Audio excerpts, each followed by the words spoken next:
ఎంత మధురమైనది యెహోవా నామము. యేసుక్రీస్తు వారి నామంలో వందనాలు తెలియజేస్తూ ఉన్నాము. ముఖ్యంగా మన ఆత్మీయ జీవితము ఎలా ఉంది అనేటువంటిది చాలా ప్రాముఖ్యమైనటువంటి విషయము. మన ఆత్మీయ జీవితాన్ని గురించి మనము శారీరకంగా ఎట్లయితే మనం ఉన్నామో అనేటువంటిది మనం ఎప్పుడూ కూడా సరిచూసుకుంటూ ఉంటామో, మన ఆత్మను కూడా మనం సరిచూసుకోవాల్సింది చాలా ప్రాముఖ్యమైన విషయము. ఈరోజు ముఖ్యంగా మనకు ఈ వచ్చేటువంటి సీజన్స్ని బట్టి, అంటే మనకు ఋతువులు ఎలాగైతే వస్తూ ఉంటాయో ఆ ఋతువులను బట్టి మనం ఏం చేస్తూ ఉంటామంటే ముందుగానే వచ్చేటువంటి ఋతువులకు సీజన్స్కు మనల్ని మనం సిద్ధం చేసుకుంటూ ఉంటాం. ఉదాహరణకి చలికాలం వస్తుంది అనగానే ఉన్నటువంటి స్వెటర్స్ అయితేనేమి, రగ్గులు అయితేనేమి ఇవన్నీ తీసి వాటిని ఉతుక్కోవటమో రెడీ చేసుకోవటమో చేస్తూ ఉంటాం. లేదు ఎండాకాలం వస్తుంది అనగానే ఏం చేస్తూ ఉంటామంటే పలచటి వస్త్రాలు, అటువంటివి మనకు ఏవైతే కాటన్ వస్త్రాలు ఉంటాయో చలికాలంలో వేసిన స్వెటర్లు మళ్ళీ ఎండాకాలంలో వేయలేం. వేసామనుకోండి పూర్తిగా రివర్స్ అయిపోతుంది, శరీరం వేడెక్కిపోతూ ఉంటుంది. వాటిని మనం ఏం చేస్తూ ఉంటామంటే వర్షాకాలం అనగానే మన శరీరం మాత్రమే కాదు, మీరు చూడండి మీకు వెహికల్స్ మెయింటైన్ చేసేటప్పుడు కూడా క్యాంప్స్ పెడుతూ ఉంటారు. ముఖ్యంగా వర్షాకాలం ముందు క్యాంప్స్ పెట్టి ఏం చేస్తూ ఉంటారంటే వర్షాకాలంలో కార్స్కి వైపర్స్ అయితేనేమి, బ్రేక్స్ అయితేనేమి ఇవన్నీ చాలా జాగ్రత్తగా కారు కంపెనీ వాళ్ళంతా కూడా చేస్తూ ఉంటారు. ఒకవేళ ఏమవుతుంది అంటే ఉదాహరణకు మనకు వైపర్ సరిగా పని చేయలేదు అంటే, మనకు మిర్రర్ క్లీన్ చేయలేదు అంటే దానివల్ల కూడా యాక్సిడెంట్ అయ్యే ప్రమాదం ఉంటుంది. బ్రేక్స్ కూడా మీరు చూసినట్లయితే దానివల్ల ముఖ్యంగా ఈ మంచు కాలంలో అయితే ఎట్లా ఉంటుందనేటువంటిది మీకు తెలియని విషయం కాదు. మీరు ఉదాహరణకి హైవే మీద కనుక ఈ జనవరిలో ముఖ్యంగా ఈ సంక్రాంతి సీజన్కి అటు కానీ ఇటు కానీ కనుక మీరు వెళ్తే చాలా ప్రమాదకరమైన పరిస్థితి. రోడ్డు పక్కన ఎన్నో వెహికల్స్ కనబడతాయి. ఇవన్నీ కూడా తెల్లవారుజామున యాక్సిడెంట్ అయినటువంటివి. కారణం ఏమిటి అంటే పూర్ విజన్. మీరు కనుక చూసినట్లయితే ఇంట్లో పడుకొని లేస్తే మనకు అర్థం కాదు, ముఖ్యంగా టౌన్లో అర్థం కాదు, కానీ మంచు దట్టంగా కమ్మేసి ఉంటుంది. మేము కలికిరి నుంచి నైట్ అక్కడ మీటింగ్ అయ్యి బయలుదేరేటప్పుడు తెల్లారేసరికి విజయవాడ చేరుకోవాలి. మేము అనుకోవటము 4 లోపే చేరుకోవాలి విజయవాడ. 4 పొరపాటున దాటింది అంటే ఇక మేము రావటానికి ఉండదు. ఆ రోడ్డు మీదే వెహికల్ బాగా పక్కకు పెట్టి ఆపేసి ఉండాలి. అది కూడా మళ్ళీ రోడ్డు పక్కన పెడితే కనపడక వచ్చి గుద్దేస్తూ ఉంటారు. మేము అది కూడా కడప అడవిలో నుంచి వద్దామని ఒక ఆలోచన చేశాం, కానీ అడవిలో 11 గంటల నుంచే మంచు తెల్లగా లేస్తూ ఉంటుంది, ఏం కనపడదు. అంటే ఇవన్నీ కూడా నేను మీకు ఎందుకు తెలియజేస్తున్నానంటే మనం ఎలాగైతే సీజన్ను బట్టి మనం రెడీ అవుతూ ఉంటామో, ఆయా సీజన్లకు మనల్ని మనం ఎలాగైతే ప్రిపేర్ చేసుకుంటూ ఉంటామో, ముందుగానే మనం కడప వైపు నుంచి ఫారెస్ట్లో నుంచి కనుక వెళ్తే ఖచ్చితంగా 11 గంటలకే మంచు పైకి లేస్తుంది, మనకేమీ కనపడదు, ప్రమాదానికి గురవుతాం. కాబట్టి మనం సిద్ధపడుతూ ఉంటాం. ఇది ఎండాకాలం, ఇది వర్షాకాలం, ఇది శీతాకాలం, ఈ కాలంలో మనం ఇట్లా ఉండాలి. అంతేకాదు మనకు వ్యాధులు కూడా ఎక్కువ వచ్చేది ఎప్పుడు అంటే వర్షాలు ప్రారంభమవగానే వ్యాధులు వస్తూ ఉంటాయి. ముఖ్యంగా ఒక 2-3 వారాల నుంచి బాగా థ్రోట్ ఇన్ఫెక్షన్ ఎక్కువగా, ఒకవేళ జలుబు, దగ్గు ఇదంతా కూడా ఏమిటి అంటే బయట బాగా మంచు ఉండి బయట ప్రయాణం కనుక అలా వెళ్ళొస్తే ఆ చల్లగాలి గొంతులోకి వెళ్ళి ఇన్ఫెక్షన్ వస్తూ ఉంటుంది. అదే మీకు ఎండాకాలం ఆ ఇబ్బంది ఉండదు. ఒకవేళ ఉంటే ఎండ ఉంటుందేమో, కానీ ఈ థ్రోట్ ఇన్ఫెక్షన్లు, జలుబులు ఇవన్నీ కూడా మనకు ఉండవు. ముఖ్యంగా వీటన్నింటినీ కూడా మనం గమనించేటప్పుడు అందుకని మనం ఏం చేస్తూ ఉంటామంటే చంటి పిల్లల్ని బాగా రెడీ చేస్తూ ఉంటాం. బయట మంచు ఉంది, చల్లగా ఉంది, వెళ్ళొద్దు అని పెద్దవాళ్ళు తెలియజేస్తూ ఉంటారు. నేనేం చెప్తున్నానంటే శరీరాన్ని గురించి ఇన్ని అక్కర్లు తీసుకుంటామే, ఈ శరీరం ఏమి శాశ్వతంగా ఉండేది కాదు. మా ఆయుష్కాలము 70 సంవత్సరంలో, అధిక బలం ఉంటే 80 సంవత్సరాలు. ఈ 80 సంవత్సరాలు ఉండే ఈ శరీరం కొరకు ఇన్ని సీజన్స్ చూసుకొని ప్రతి సీజన్కి ఈ శరీరానికి ఏం కావాలో రెడీ చేసుకొని ఇలా మనం చేస్తూ ఉంటామే, మరి ఎల్లప్పుడూ కూడా ఉండేటువంటి ఆత్మను గురించి మనం ఎంత అక్కర తీసుకుంటూ ఉంటాం? ఇప్పుడున్నటువంటి ఈ పరిసరాల్లో నేను ఎట్లా ఉండాలి అనేటువంటిది, ఇప్పుడున్నటువంటి ఈ పరిసరాల్లో నా కుటుంబాన్ని ఎట్లా ఉంచుకోవాలి, ప్రస్తుతం ఉన్నటువంటి ఈ చుట్టుపక్కల వాతావరణంలో లేదా ప్రస్తుతం ఉన్నటువంటి పాపంలో నేను, నా కుటుంబం, నా పిల్లలు పడిపోకుండా ఉండాలంటే ఏ తగుమాత్రపు జాగ్రత్తలు నేను తీసుకోవాల్సినటువంటి అవసరం ఉంటుంది అని ఎంతవరకు మనం ఆలోచన చేస్తాం? ప్రధానమైనటువంటి సమస్య ఏమిటి అంటే అసలు చాలామంది వాటిని గురించి ఆలోచన చేయరు. అసలు నా ఆత్మ ఎట్లా ఉంది అనేటువంటి పరిస్థితినే మనం ఆలోచన చేయం. కానీ ముఖ్యంగా మనం దీని గురించి ఆలోచన చేయవలసినటువంటి అవసరం ఉంది. క్రీస్తు ప్రభు పదే పదే తెలియజేస్తూ ఉంటాడు. ముఖ్యమైనటువంటి విషయం ఏమిటంటే నా ఆత్మ ఎట్లా ఉంది అనేటువంటిది మనకు అర్థం కావాలి అంటే ముఖ్యంగా నేను ఎట్లా వింటున్నాను అనే దాని మీద ఆధారపడి ఉంటుంది. క్రైస్తవ జీవితం అనేటువంటిది వినటం మీద ఆధారపడి ఉంది. ఒక మనిషి వినలేదు అంటే వాళ్ళు ఎప్పుడు కూడా క్రైస్తవుడు కాలేరు, దేవుని బిడ్డ కాలేరు. ఇంకా చెప్పాలి అంటే ఆత్మీయంగా మాత్రమే కాదు, భౌతికంగా కూడా ఆశీర్వాదం అనేటువంటిది వినటం మీద ఆధారపడి ఉంటుంది. మీ ఇంట్లో పిల్లలైనా సరే మీ మాట కనుక విన్నట్లయితే మీరు వాళ్ళకి ఏదన్నా చేస్తారు, మేలు చేస్తారు. మీ మాట వినలేదు అంటే కొంతమంది వాడు నా మాట వినండి నేను వాడిని ఎప్పుడో వదిలేస్తానంటారు. మీకు తెలుసో లేదో, ఇంట్లో తల్లిదండ్రులు పిల్లలతో పలకని వాళ్ళు ఉంటారు, పిల్లలు తల్లిదండ్రులతో పలకని వాళ్ళు ఉంటారు. మాటలు ఉండవు. ఒకసారి నేను ఒక సహోదరుడిని చూసి ఆశ్చర్యపోయాను. సహోదరుడే ఇంట్లో వాళ్ళ అమ్మతో మాట్లాడంటే ఏదో ఒకరోజు ఒక పూటో కాదు, మాట్లాడక 2 సంవత్సరాలు అయిందంట. నేను ఆశ్చర్యపోయాను. మరి అన్నం ఎవరు పెడతారంటే అమ్మే పెట్టిద్ది అంటున్నాడు. ఎలా పెట్టిద్దంటే అన్నం అక్కడ పెట్టేసిద్దంట, వచ్చి తింటాడంట, తిని చేయి కడుక్కొని లేచి వెళ్ళిపోతాడంట. మాటలు మళ్ళీ ఉండవట. బట్టలు ఎవరు ఉతుకుతారంటే అమ్మే ఉతికిద్ది, ఇడిసి అక్కడ వేసి వెళ్ళిపోతాను ఉతికిద్దని అంటున్నాడు. నిజంగా అలాంటి కుటుంబాలు చూసినప్పుడు ఈయన కాదు ముందు ఆ తల్లిని మెచ్చుకోవాలి. నిజంగా 2 సంవత్సరాల నుంచి మాట్లాడకపోతే కూడా ఆ బిడ్డకు అన్నం వండి పెట్టడమో, ఆ బిడ్డ బట్టలు ఉట్టుకోవటం, ఇంకా చెప్పాలంటే ఆ బిడ్డకు కావాల్సిన సమస్తము చేస్తూ ఉంటే అది నిజంగా నేను మా అమ్మతో మాట్లాడకుండా ఉన్నానే ఏంటి పరిస్థితి అని ఆలోచన చేసేటువంటి ఇది లేదు. ఈరోజు మీరు కొన్ని కుటుంబాల్లో పరిస్థితులు చూస్తే భార్యాభర్తలు మాట్లాడుకునే వాళ్ళు ఉంటారు. ఇక ఇది ఆశ్చర్యం కాదు. భార్యాభర్తలు మాట్లాడుకోకుండా కొన్ని సంవత్సరాలు ఉన్నటువంటి వాళ్ళు ఉన్నారు. నాకు తెలిసి పిల్లలు పుట్టి పిల్లలు పెద్దోళ్ళైన తర్వాత కూడా మాట్లాడిన వాళ్ళు ఉన్నారు. వృద్ధాప్యంలో కూడా, వృద్ధాప్యంలో అనవద్దులేండి, వృద్ధాప్యంలోనే ఇంకా పంతాలు పట్టింపులు చాదస్తం కూడా ఎక్కువైంది. ఇంకా వయసులో ఉన్నప్పుడన్నా బాగుంటుంది కానీ పెరిగి వయసుతో పాటు ఏమవుతుందంటే చాదస్తం పెరుగుతుంది. ఆ తర్వాత మీరు ఎక్కువగా ముసలి దంపతులను చూడండి, అంటే వాళ్ళని ఏమో క్రిటిసైజ్ చేయటం కాదు కానీ వాళ్ళకే ఎక్కువగా ఒకసారి ఒక ఆయన అంటున్నాడు, పెళ్ళైన కొత్తలో భార్యాభర్తలు కొట్లాడుకున్నట్టు కొట్లాడుకుంటారని అంటారు. నిజంగా వయసు అయిపోయిన తర్వాత వాళ్ళకి ఏవో ఉంటాయి. అని నేనేం తెలియజేయాలని అనుకుంటున్నానంటే ఇప్పుడు మన రిలేషన్ అనేటువంటి దేని మీద ఆధారపడి ఉంటుందంటే ముఖ్యంగా మీరు ప్రపంచంలో ఎవరితో అయినా సరే మీకు ఒక మంచి రిలేషన్ కావాలి అంటే ఒకటే పని మీరు చేయాల్సింది, వాళ్ళు చెప్పింది వినాలి. ఎప్పుడైతే మీరు చెప్పింది విన్నారో ఇంకేం చేయాల్సిన పని లేదు, చెప్పింది విన్నారో ఒక గుడ్ రిలేషన్ అక్కడ డెవలప్ అవుతుంది. ఒక టీచర్ దగ్గర చెప్పింది కనుక వింటే ఈ స్టూడెంట్ చాలా ఒబీడియంట్ అండి అనేస్తాడు ఒకే మాట. మీరు ఎక్కడైనా పని దగ్గర పైన ఉన్నటువంటి అధికారి చెప్పింది విన్నారు అనుకోండి, వెంటనే వాళ్ళు ఏం చేస్తారంటే మిమ్మల్ని అలా పైకి లేపుతూ ఉంటారు. మీరే కాదు, ఒకవేళ మీరు ఒక ఆఫీసర్ అనుకోండి, మీ దగ్గర ఉన్నటువంటి స్టాఫ్లో మీ మాట వినేవాళ్ళని కోరుకుంటారు, అంతేనా? అంతేగాని నా మాట విననటువంటి వాళ్ళంటే నాకు ఇష్టమని ఎవరు కూడా చెప్పరు. అది బయట సమాజంలో మాత్రమే కాదు, ఒక చదువే కాదు, ఒక ఉద్యోగమే కాదు, లేకపోతే మీరు కుటుంబం దగ్గరికి వస్తే కూడా కుటుంబంలో మాట వినటం అనేటువంటిది చాలా చాలా ప్రాముఖ్యమైన విషయం. అంటే రిలేషన్స్ అనేటువంటిది దేని మీద ఆధారపడి ఉంటాయంటే ఇవాళ మీరు భార్యాభర్తలను చూడండి, ప్రారంభమయ్యే ప్రతి సమస్య వెనకాల ఉండేటువంటి ప్రధానమైన కారణం ఏంటంటే వినకపోవటం. ఉదాహరణకు వాళ్ళు చెప్పింది వీళ్ళు చెప్పింది వాళ్ళు ఎక్కడో వినకపోవటం. పిల్లలకి తల్లిదండ్రులు కూడా సమస్య ఎక్కడ ప్రారంభం అవుతుందంటే వినకపోవటం.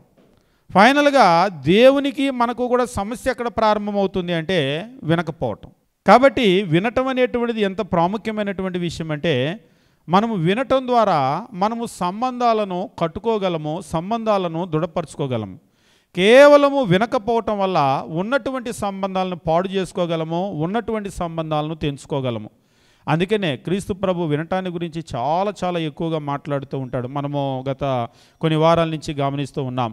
బైబిల్లో మనం గమనించినప్పుడు క్రీస్తు ప్రభు వినటాన్ని గురించే క్రొత్త నిబంధన మత్తయి సువార్త దగ్గర నుంచి మొదటి పుస్తకం దగ్గర నుంచి చివరి పుస్తకం ప్రకటన గ్రంథం వరకు వినేటువంటి వాళ్ళని గురించి మాట్లాడటం మాత్రమే కాదు, జాగ్రత్తగా వినమని కూడా ఆయన తెలియజేశాడు. ఏం వింటున్నారో జాగ్రత్తగా చూసుకోండి అని తెలియజేశాడు. అంతేకాదు విన్నటువంటి వారు ధన్యులు అనేటువంటి విషయం కూడా తెలియజేశాడు. పాత నిబంధనలో ఇజ్రాయేలీలు నాశనమైపోవటానికి కూడా ప్రధానమైనటువంటి సమస్య ఏమిటి అంటే ఒక ప్రవక్త తర్వాత ఒక ప్రవక్త, ఒక ప్రవక్త తర్వాత ఒక ప్రవక్త, దేవుడు ఎందరు ప్రవక్తలను పంపించినా కానీ ఒకే సమస్య, ఓన్లీ అక్కడ ఉన్నటువంటి ఒకే ఒక సమస్య ఏమిటి అంటే అక్కడ వాళ్ళు వినలేదు. ఎందరు ప్రవక్తలను పంపించినా వినలేదు. ఒకే సమస్య, వాళ్ళు వినలేదు. ఒకవేళ విన్నట్లయితే వారి కుటుంబాలు, ఇంకా చెప్పాలంటే వాళ్ళ దేశమంతా కూడా దీవించబడేది. ఆ వినకపోవటం అనేటువంటి ఒకే ఒక సమస్య వల్ల ఏమైపోయిందంటే వాళ్ళందరూ పాడైపోయారు. కాబట్టి ఈరోజు నా ఆత్మీయ స్థితి ఎట్లా ఉంది అనేటువంటిది మనం సరిచూసుకోవటానికి మొట్టమొదటి విషయం ఏమిటి అంటే నేను వింటున్నానా వినటం లేదా. ఉదాహరణకి గత వారం మనం సమయాన్ని గురించి మాట్లాడేసరికి వీళ్ళ చాలామంది మీరు సమయానికి వచ్చేసారు. నేను చూసి అనుకుంటూ ఉన్నాను 7:03, కొందరు 7:10కి వచ్చారు, 7:13కి వచ్చారు, నాట్ బ్యాడ్. మొత్తానికి పరిగెత్తుకుంటూ వచ్చారు. వచ్చేటప్పుడు మొత్తానికి నాకేమనిపించిందంటే నేనే తప్పు చేశాను చాలా కాలం నుంచి చెప్పకుండా. అంటే చెప్తే మీరు అందరూ బాగా వినేవాళ్ళే, నేనే చెప్పకుండా పొరపాటు చేశానేమో అని అనిపిస్తూ ఉంది. అయితే ఇక మీద గట్టిగా చెప్పాలి ఎవరైనా, అంటే అందరూ బాగానే వస్తూ ఉన్నాం. ఒకసారి మనం కూడా అంటూ ఉంటాం చెప్పేవాళ్ళు లేక చెడిపారని చెప్పేసి అంటారు. చెప్పకపోవటం వల్లే పాడైపోతూ ఉంటాం. చెప్తే బాగా వినేవాళ్ళే, చెప్తే కదా. ఒకసారి మన పిల్లలు కూడా మంచి పిల్లలే, వాళ్ళు మంచి పిల్లలే, కానీ మనమే చెప్పం, మనమే పనులు నేర్పించం వాళ్ళకి. చెప్తే చక్కగా చేస్తారు వాళ్ళు. చిన్నప్పటి నుంచి మనమే ముద్దని గారాబమని ఇక మీరు ఏ పేరైనా పెట్టండి, ఇక దాంతో మీరు చెప్పకుండా మీరే చేసుకుంటారు. దాంతో ఏమవుతుందంటే వాళ్ళు నేర్చుకోలేరు. కాబట్టి ఆత్మీయ జీవితంలో మనం దీవించబడాలి అంటే మనం వినాలి. చెప్పేటువంటి వాళ్ళు ఉండాలి, వినేటువంటి వాళ్ళు ఉండాలి. ముఖ్యంగా వినటం ద్వారానే మనం దీవించబడతాం. బైబిల్లో మనం గమనించినప్పుడు కొన్ని విషయాలను చూస్తూ మనం ముందుకు వెళ్ళిపోదాం. పాత నిబంధన కాలంలో కూడా మనం కనుక గమనించినట్లయితే ఇజ్రాయేలీల ప్రధానమైనటువంటి సమస్య ఏమిటి అని చెప్పేసి అంటే వాళ్ళు వినకపోవటం అనేటువంటిదే ప్రధానమైనటువంటి సమస్య. హెబ్రీయులకు రాసినటువంటి పత్రిక మనం గమనించినప్పుడు 2వ అధ్యాయము 1-3 వచనాలు మనం గమనించినట్లయితే దేవుని వాక్యం ఈ రీతిగా తెలియజేస్తూ ఉంటాడు హెబ్రీ గ్రంథకర్త. హెబ్రీయులకు రాసిన పత్రిక 2వ అధ్యాయం 1-3 వచనాలు. కావున మనం వినిన సంగతులు విడిచిపెట్టి కొట్టుకొని పోకుండానట్లు వాటి యందు మరి విశేష జాగ్రత్త కలిగి ఉండవలెను.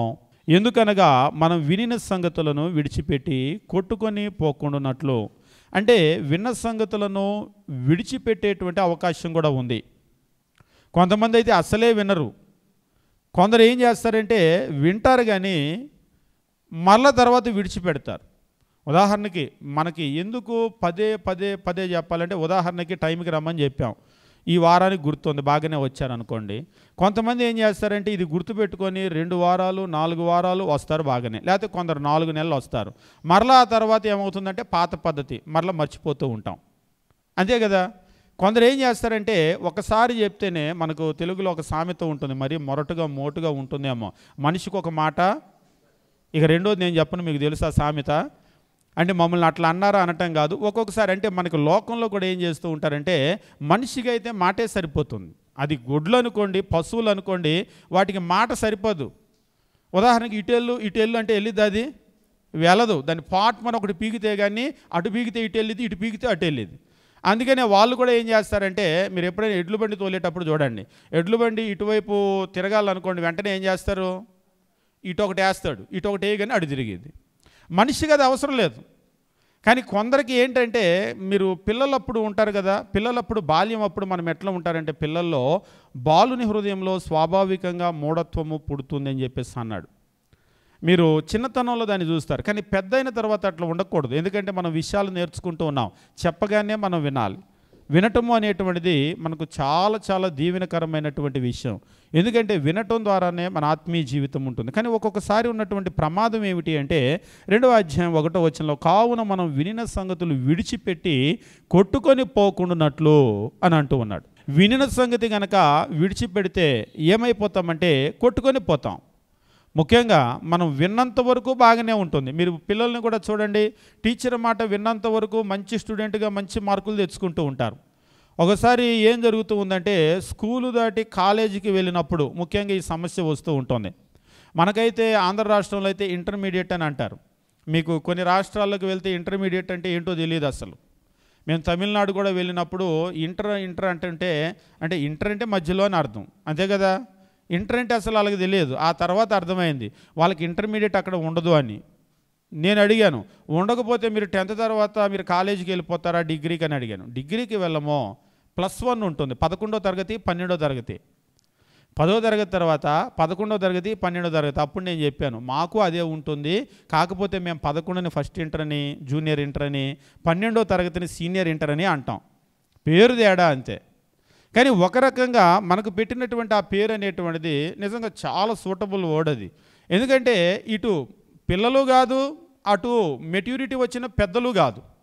నిజంగా ఎడ్యుకేషన్ ఎలాగ ఇంటర్మీడియట్లో ఉందో వాళ్ళ ఆలోచన విధానం కూడా ఇంటర్మీడియట్లోనే ఉంటుంది, మధ్యస్థంగా ఉంటారు వాళ్ళు. నిజంగా ఫ్లక్చువేషన్కి మీరు ఎప్పుడైనా చూడండి, పిల్లలప్పుడు చాలా మాట విన్నటువంటి వాళ్ళు ఈ స్టేజ్కి రాగానే, ముఖ్యంగా టీనేజ్ అని అంటూ ఉంటారు కదా, ఆ టీన్స్ స్టార్టింగ్లోకి రాగానే మీరు ఎక్కువ మంది పిల్లలు పాడైపోయేది ఎక్కడ అంటే ఆ ఇంటర్మీడియట్ స్టేజ్. అంటే వాస్తవంగా వాళ్ళని మనం అనకూడదు, ఎందుకంటే ఆ వయసు అట్లాంటిది. వయసు అట్లాంటిది అంటే వాళ్ళకేదో మనము ఆ గ్రీన్ సిగ్నల్ ఇచ్చేసినట్లు కాదు. ముఖ్యంగా నేను అప్పుడప్పుడు తెలియజేస్తూ ఉంటాను, మనకి ఒక ఇనుమును కొలిములో పెట్టి మనం ఏం చేస్తామంటే దానికి షేప్ చేస్తూ ఉంటాం. అంటే ఒక కత్తిని చేయాలని అనుకున్నారనుకోండి, ఆ రూపాన్ని ఇవ్వాలంటే మీరు చల్లగా ఉన్న ఇనప ముక్క మీద కొడితే షేప్ రాదు. దాన్ని షేప్ చేయాలంటే ఏం చేస్తాం, మనం బాగా కాలుస్తాం, రెడ్గా అవుతుంది, ఎర్రగా అవుతుంది. ఈ ఎర్రగా అయినటువంటి ఇనప ముక్క చల్లగా ఉన్న ఇనప ముక్క లాంటిది కాదు. అంటే ఇది కూడా ఇనప ముక్కే, కానీ ఇప్పుడు అది ఉన్నటువంటి స్థితి వేరు. ఎందుకంటే దానిలో అనేకమైనటువంటి మార్పులు జరిగినాయి. ఇప్పుడు దాన్ని మనం అలా టచ్ చేయలేం. ఒకవేళ అలా టచ్ చేస్తే ఏమవుతుంది, ఎర్రగా ఉన్నటువంటి ఆ ఇనప ముక్కను మనం టచ్ చేసామనుకోండి ఏమవుతుంది, కాలుతుంది. మనందరికి కూడా తెలిసిందే. ఇప్పుడు ఆ ఇనుము యొక్క స్వభావం ఎట్లా ఉందంటే, వాస్తవం అంటే ఇనుము అంటేనే గట్టితనానికి గుర్తు, కానీ ఇప్పుడు దాని స్వభావం ఎట్లా ఉంటుందంటే ఎటు మనము వంచితే అటు వంగిపోతుంది. కారణం ఏమిటంటే దానిలో జరిగినటువంటి ఆ మార్పులు. ఇక్కడ కూడా మీరు గమనించినట్లయితే ఈ ఇంటర్మీడియట్ స్టేజ్ అనేటువంటిది మీరు కనుక చూసినట్లయితే, దాని గురించి ఎక్కువే నేను చెప్పను. ముఖ్యంగా మగపిల్లలైతే గొంతు మారటమో, లేకపోతే మీసాలు గడ్డాలు రావటము, ఆడపిల్లలైతే కొన్ని రకాలైనటువంటి శారీరక మార్పులు జరిగేటప్పుడు లోపల ఉండేటువంటి మార్పులు అంటే హార్మోన్స్లో కానీ ఇవన్నీ కూడా మార్పులకు గురయ్యేటప్పుడు వాళ్ళ మనస్సు అంటే వాళ్ళ ఆలోచన విధానం కూడా చాలా వ్యత్యాసంగా ఉంటుంది. మీకు ఎప్పుడైనా చూడండి, చిన్నప్పుడు బాగా మాటినేటువంటి వాళ్ళు కూడా మీరు ముఖ్యంగా మళ్ళీ పెద్దవాళ్ళు డిగ్రీ స్టేజ్కి రాగానే కాదు, ఈ ఇంటర్మీడియట్ స్టేజ్లోనే మాట చెప్తే విసుక్కుంటూ ఉంటారు, రుసరుసలాడుతూ ఉంటారు. ఒక రకంగా ఏంటంటే వాళ్ళకు కూడా లోపల ఒత్తిడి ఉంటుంది ఈ ఎదిగేటువంటి క్రమంలో. వీటిని మనం గమనించి మనం ఏం చేయాలంటే, కొంతమంది ఏం చేస్తారంటే వాళ్ళు విసుక్కున్నారని వీళ్ళు విసుక్కుంటారు. అక్కడేమవుతుందంటే ఇద్దరి మధ్య ఉన్నటువంటి సంబంధాలు దెబ్బతింటూ ఉంటాయి. కాబట్టి ప్రధానంగా మనం గమనించాల్సింది ఏంటంటే వీటిని మనం గమనిస్తూ ముందుకు వెళ్ళవలసినటువంటి అవసరం ఉంది. ముఖ్యంగా మన జీవితంలో ఈ వినటము అనేటువంటిది చాలా ప్రాముఖ్యమైన విషయం. వినేటువంటి వాళ్ళు కూడా ఈ స్థితిలోకి వచ్చిన తర్వాత ఏమవుతారంటే కొంచెం తప్పిపోయేటువంటి పరిస్థితి ఉంది. ఇక్కడ కనుక జాగ్రత్తగా కాపాడుకోగలిగితే మరలా ఇక వాళ్ళకి మెచ్యూరిటీ పరిపక్వత వచ్చిన తర్వాత ఇక ఎవరు చెప్పాల్సిన అవసరం లేదు. ఒకసారి మనం అంటూ ఉంటాం, మీకు మేము చెప్పేటువంటి వయసా, మీరే పెద్దవాళ్ళు అయ్యారు, మీరే నలుగురు చెప్పాల్సిన వాళ్ళు అయ్యారు అని అంటూ ఉంటాం. ఎప్పుడైతే వాళ్ళు పెద్దవాళ్ళు అయ్యారో ఇక మనం చెప్తే వాళ్ళు వినవలసింది కాదు, వాళ్ళు నేర్చుకొని వాళ్ళు నలుగురికి చెప్పవలసినటువంటి వయసు అది. కాబట్టి మనం జాగ్రత్తగా గమనించి వాళ్ళ వయస్సుని బట్టి మనం ఏం చేస్తూ ఉంటాలంటే మనం వాళ్ళకి నేర్పిస్తూ మనం వాళ్ళని కాపాడుకోవాల్సినటువంటి బాధ్యత ఉంది. అందుకనే ఒకసారి చెప్పాం కదా అని వదిలేయకూడదు. కొందరు ఏం చేస్తారంటే టైంకి రమ్మని ఒకసారి చెప్పాము, ఎన్నిసార్లు చెప్తామనాలి, చెప్తూ ఉండాలి. కొందరైతే ఒకసారి చెప్తే గుర్తుపెట్టుకుంటారు. కొంతమంది ఏం చేస్తారంటే ఒకసారి చెప్తే ఒక వారం గుర్తుపెట్టుకుంటారు, ఒక నెల గుర్తుపెట్టుకుంటారు, మరల తర్వాత రిపీట్ అవుతూ ఉంటుంది.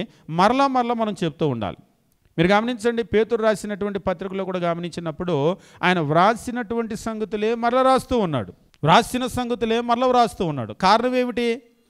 వాస్తవంగా మీరు బైబిల్లో కూడా గమనించండి, కొన్ని సందర్భాల్లో మనకేమనిపిస్తుందంటే ఎఫెసీ పత్రికలో ఉన్నదే కొలస్సీ పత్రికలో, కొలస్సీ పత్రికలో ఉన్నటువంటిదే తర్వాత ఉన్నటువంటి ఫిలిప్పీ పత్రికలో అయితేనేమి, దెస్సలోనిక పత్రికలోనైతేనేమి మరలా రిపీట్ అవుతూ ఉంటాయి బైబిల్లో ఉన్నటువంటి విషయాలు. ఉదాహరణకి మనం ఎలా మాట్లాడాలి, ఎలా మాట్లాడకూడదు అనేటువంటి విషయాలను కనుక గమనించారనుకోండి, మీకు మరలా అవన్నీ కూడా రిపీట్ అవుతూ ఉంటాయి. రిపీట్ అయ్యేటువంటి సందర్భంలో మనకేమనిపిస్తుందంటే ఒక్కోసారి కొందరికి విసుగొస్తూ ఉంటుంది. బైబిల్లో కూడా మనం కనుక గమనించినట్లయితే వ్రాసినటువంటి సంగతులే వ్రాయటము కష్టం కాదు అని చెప్పేసి అంటూ ఉంటాడు. ఎందుకు ఈ సంగతులు మరలా వ్రాయాల్సినటువంటి అవసరము వచ్చింది అంటే ఈ సంగతుల ద్వారా వాళ్ళు హెచ్చరించబడటం అనేటువంటిది జరుగుతుంది. అందుకనే వ్రాసిన సంగతులే మరలా రాశాడు. మీరు పౌలు గారు కూడా చూడండి, సంగతులు మరలా వ్రాస్తూ ఉంటారు. అంటే ఒకసారి ఒకరు అన్నారు, అంటే ఇది ఎఫెసీలకు రాసిన పత్రిక ఎఫెసీకి వెళ్ళింది, లేకపోతే ఫిలిప్పీలకు రాసిన పత్రిక ఫిలిప్పీకి వెళ్ళింది, కొలస్సీకి రాసిన పత్రిక కొలస్సీకి వెళ్ళింది, వీళ్ళకి చెప్పాడు కానీ వాళ్ళకి చెప్పలేదు కదా అని అన్నారు. నిజమేమిటంటే వాళ్ళకి తెలియని మరొక విషయమో, వీళ్ళకి వ్రాసిన పత్రికే అందరినీ చదువుకోమన్నాడు. కాబట్టి మొదటి శతాబ్దంలో అంటే మనము ఫస్ట్ సెంచరీలో ఉన్నటువంటి హిస్టరీ కానీ ఆర్కియాలజీ కానీ కొన్ని విషయాలు చదివేటప్పుడు మనకి ఏమర్థమవుతుందంటే ఒక కాపీ వాళ్ళ దగ్గరకు వస్తే వాళ్ళు ఏం చేసేవాళ్ళంటే పక్క సంఘానికి కూడా ఒక కాపీని దాన్ని వ్రాసి ఒక కాపీని పంపించేవాళ్ళు. వాళ్ళు ఏం చేసేవాళ్ళంటే వాళ్ళు ఒక కాపీని చేసుకొని పక్క సంఘానికి అలాగా సర్క్యులేట్ అవ్వేవి. అలా సర్క్యులేట్ చేయమని ఆయన కూడా చెప్పాడు. కాబట్టి ఆల్రెడీ నేను ముందు పత్రికలో ఇవి రాశాను, అందరి మధ్యలో సర్క్యులేట్ అవుతుంది, ఇక వాటిని వదిలేసి నేను సెకండ్ పాయింట్కి వెళ్ళిపోతా అనలేదు. చెప్పిన విషయాలనే మరలా చెప్తూ ఉన్నాడు. అంటే నేను మీకు తెలియజేసేటువంటి ముఖ్యమైన విషయం ఏంటంటే మీరు పిల్లలకు కూడా ఒకసారి చెప్పాం కదా అని వదిలేయొద్దు. మన బాధ్యత ఏమిటి అంటే మనం మరలా చెప్తూనే ఉండాలి. ముఖ్యంగా పెద్దవాళ్ళనే మీరు గమనించండి, ఒకసారి చెప్తే కూడా మరలా చెప్పినప్పుడు మాత్రమే దిద్దుకునేటువంటి పరిస్థితి ఉంది వేళ. కాబట్టి మనం కూడా చేయవలసింది ఏంటంటే చెప్పాలి. హెబ్రీ రచయిత అదే అంటున్నాడు. 2వ అధ్యాయం మనం గమనించినప్పుడు, కావున మనం విన్న సంగతులు విడిచిపెట్టి కొట్టుకొని పోకున్నట్లు వాటి యందు మరి విశేష జాగ్రత్త కలిగి ఉండాలి. విన్న సంగతులు విడిచిపెట్టామా కొట్టుకొని వెళ్ళిపోతాం, జాగ్రత్త. కాబట్టి అవి మనం కొట్టుకొని పోకుండా ఉండాలి అంటే వాటి యందు మరి విశేష జాగ్రత్త కలిగి ఉండాలి. మనిషికి ఉన్నటువంటి ఒక గొప్ప దీవెన ఏమిటంటే వినటం, గుర్తుపెట్టుకోవటం. మీరు ఎప్పుడో చెప్పిన విషయం కూడా ఒక్కొక్కసారి ఏమవుతుందంటే మనకు గుర్తుంటుంది. సంవత్సరం క్రింద విషయాలు, 2 సంవత్సరాల క్రింద విషయాలు, ఒక్కోసారి చిన్నప్పుడు విషయాలు కూడా గుర్తుంటాయి. మనిషికి ఉన్నటువంటి ఒక రకంగా దీవెన అనాలో ఒక రకంగా శాపం అనాలో మర్చిపోవటం దీవెన ఎలా అవుతుంది అని కొందరు అంటూ ఉంటారు. మర్చిపోవటమో కొన్ని సందర్భాల్లో దీవెనే. ఉదాహరణకి కుటుంబంలో తల్లో తండ్రో ఎవరో చనిపోయారు, చాలా దుఃఖంలో ఉంటాం. అదే జ్ఞాపకము మీకు రోజు పొద్దున్నే లేవగానే మీ మనసులోకి వస్తుంది అనుకోండి, ఎట్లా ఉంటారు మీరు? పొద్దున్నే లేవగానే కుటుంబ సభ్యులు చనిపోయిందే జ్ఞాపకం వచ్చింది, ఎట్లా ఉండగలుగుతాం? మనము ఆ రోజు ఏడ్చినంత, ఆ రోజు బాధపడినంత ఒక వారం తర్వాత, నెల తర్వాత, సంవత్సరం తర్వాత అసలు మనకు అది జ్ఞాపకమే ఉండదు. ఒక రకంగా అది దీవెనే కూడా. ఎందుకంటే అదే దుఃఖము గనక జ్ఞాపకం ఉంటే మనిషి జీవితం అసలు ముందుకే వెళ్ళదు. మనిషికి మర్చిపోవటం అనేటువంటిది ఒక రకంగా దీవెనే.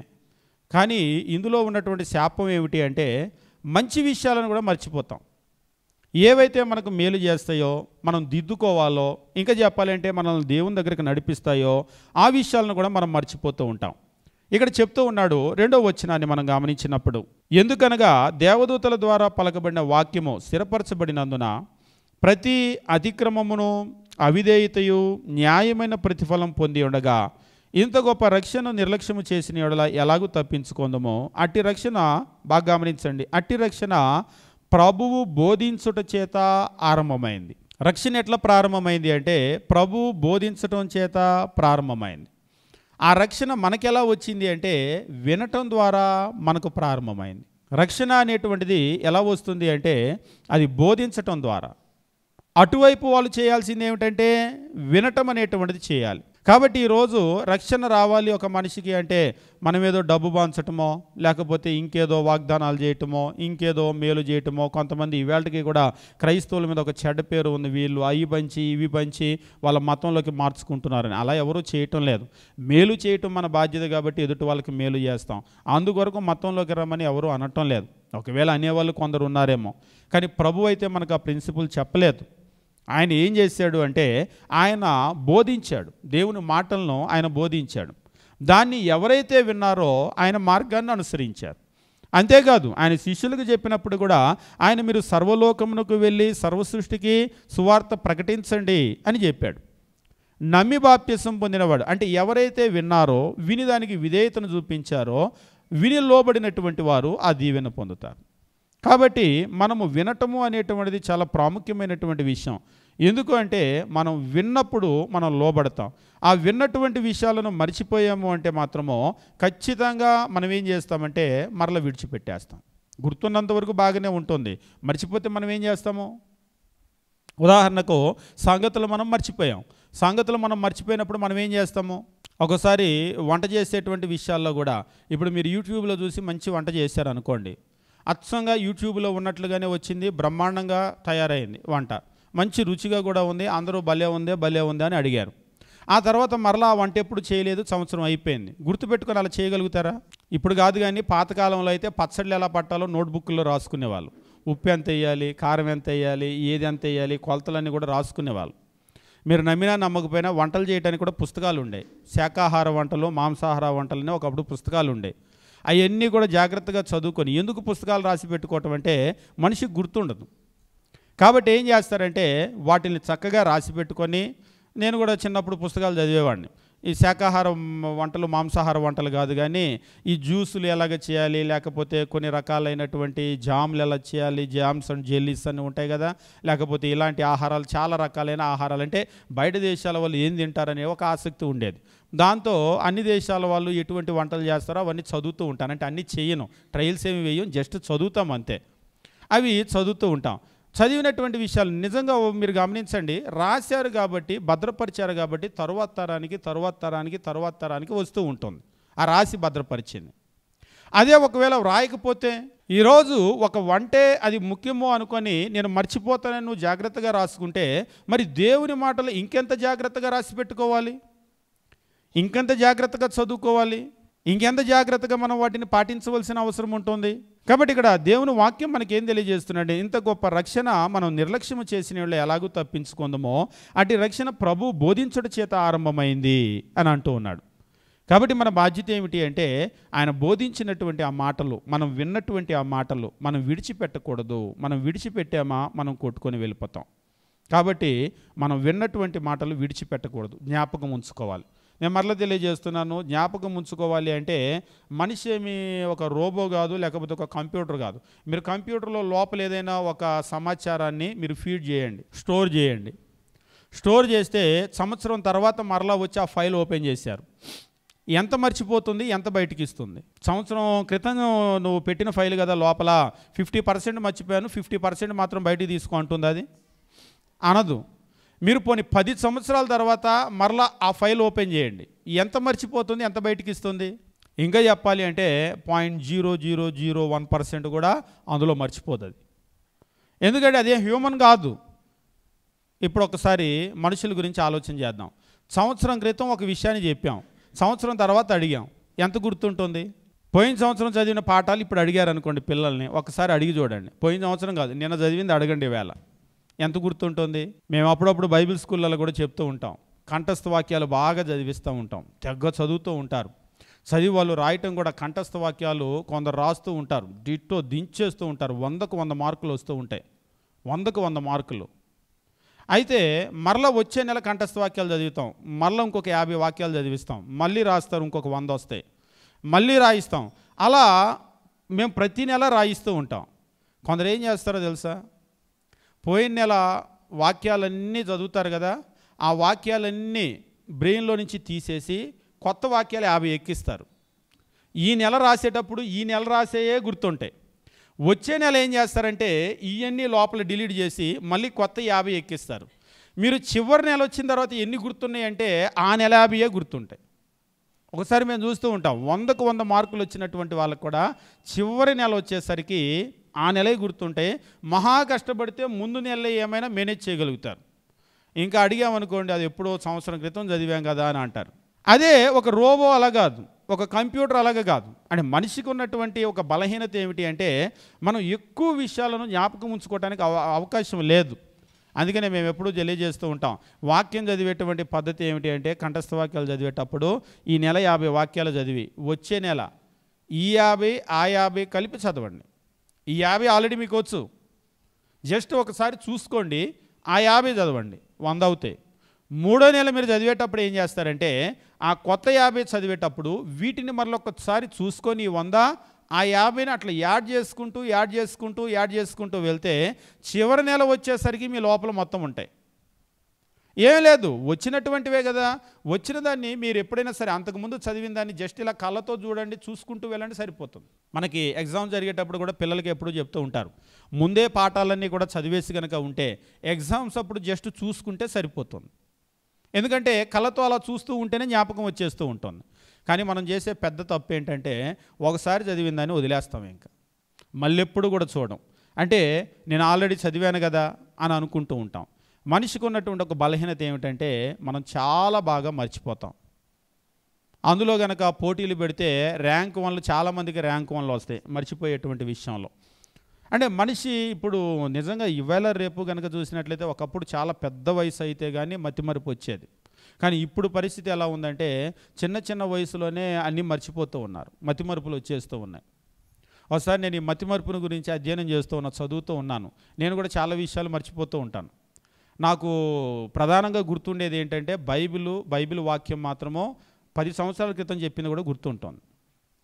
ఒకవేళ పొరపాటున మేము ఎవరికైనా వందనాలు చెప్పి కొత్తగా ఊరు ఎక్కడికైనా వెళ్ళామనుకోండి, పేరు చెప్తూ ఉంటారు, పొరపాటున గుర్తుండదు, అసలు అది లోపలికే వెళ్ళదు, కొడతాను. కానీ కొంతమంది మేము గుర్తున్నామా అని అడుగుతారు.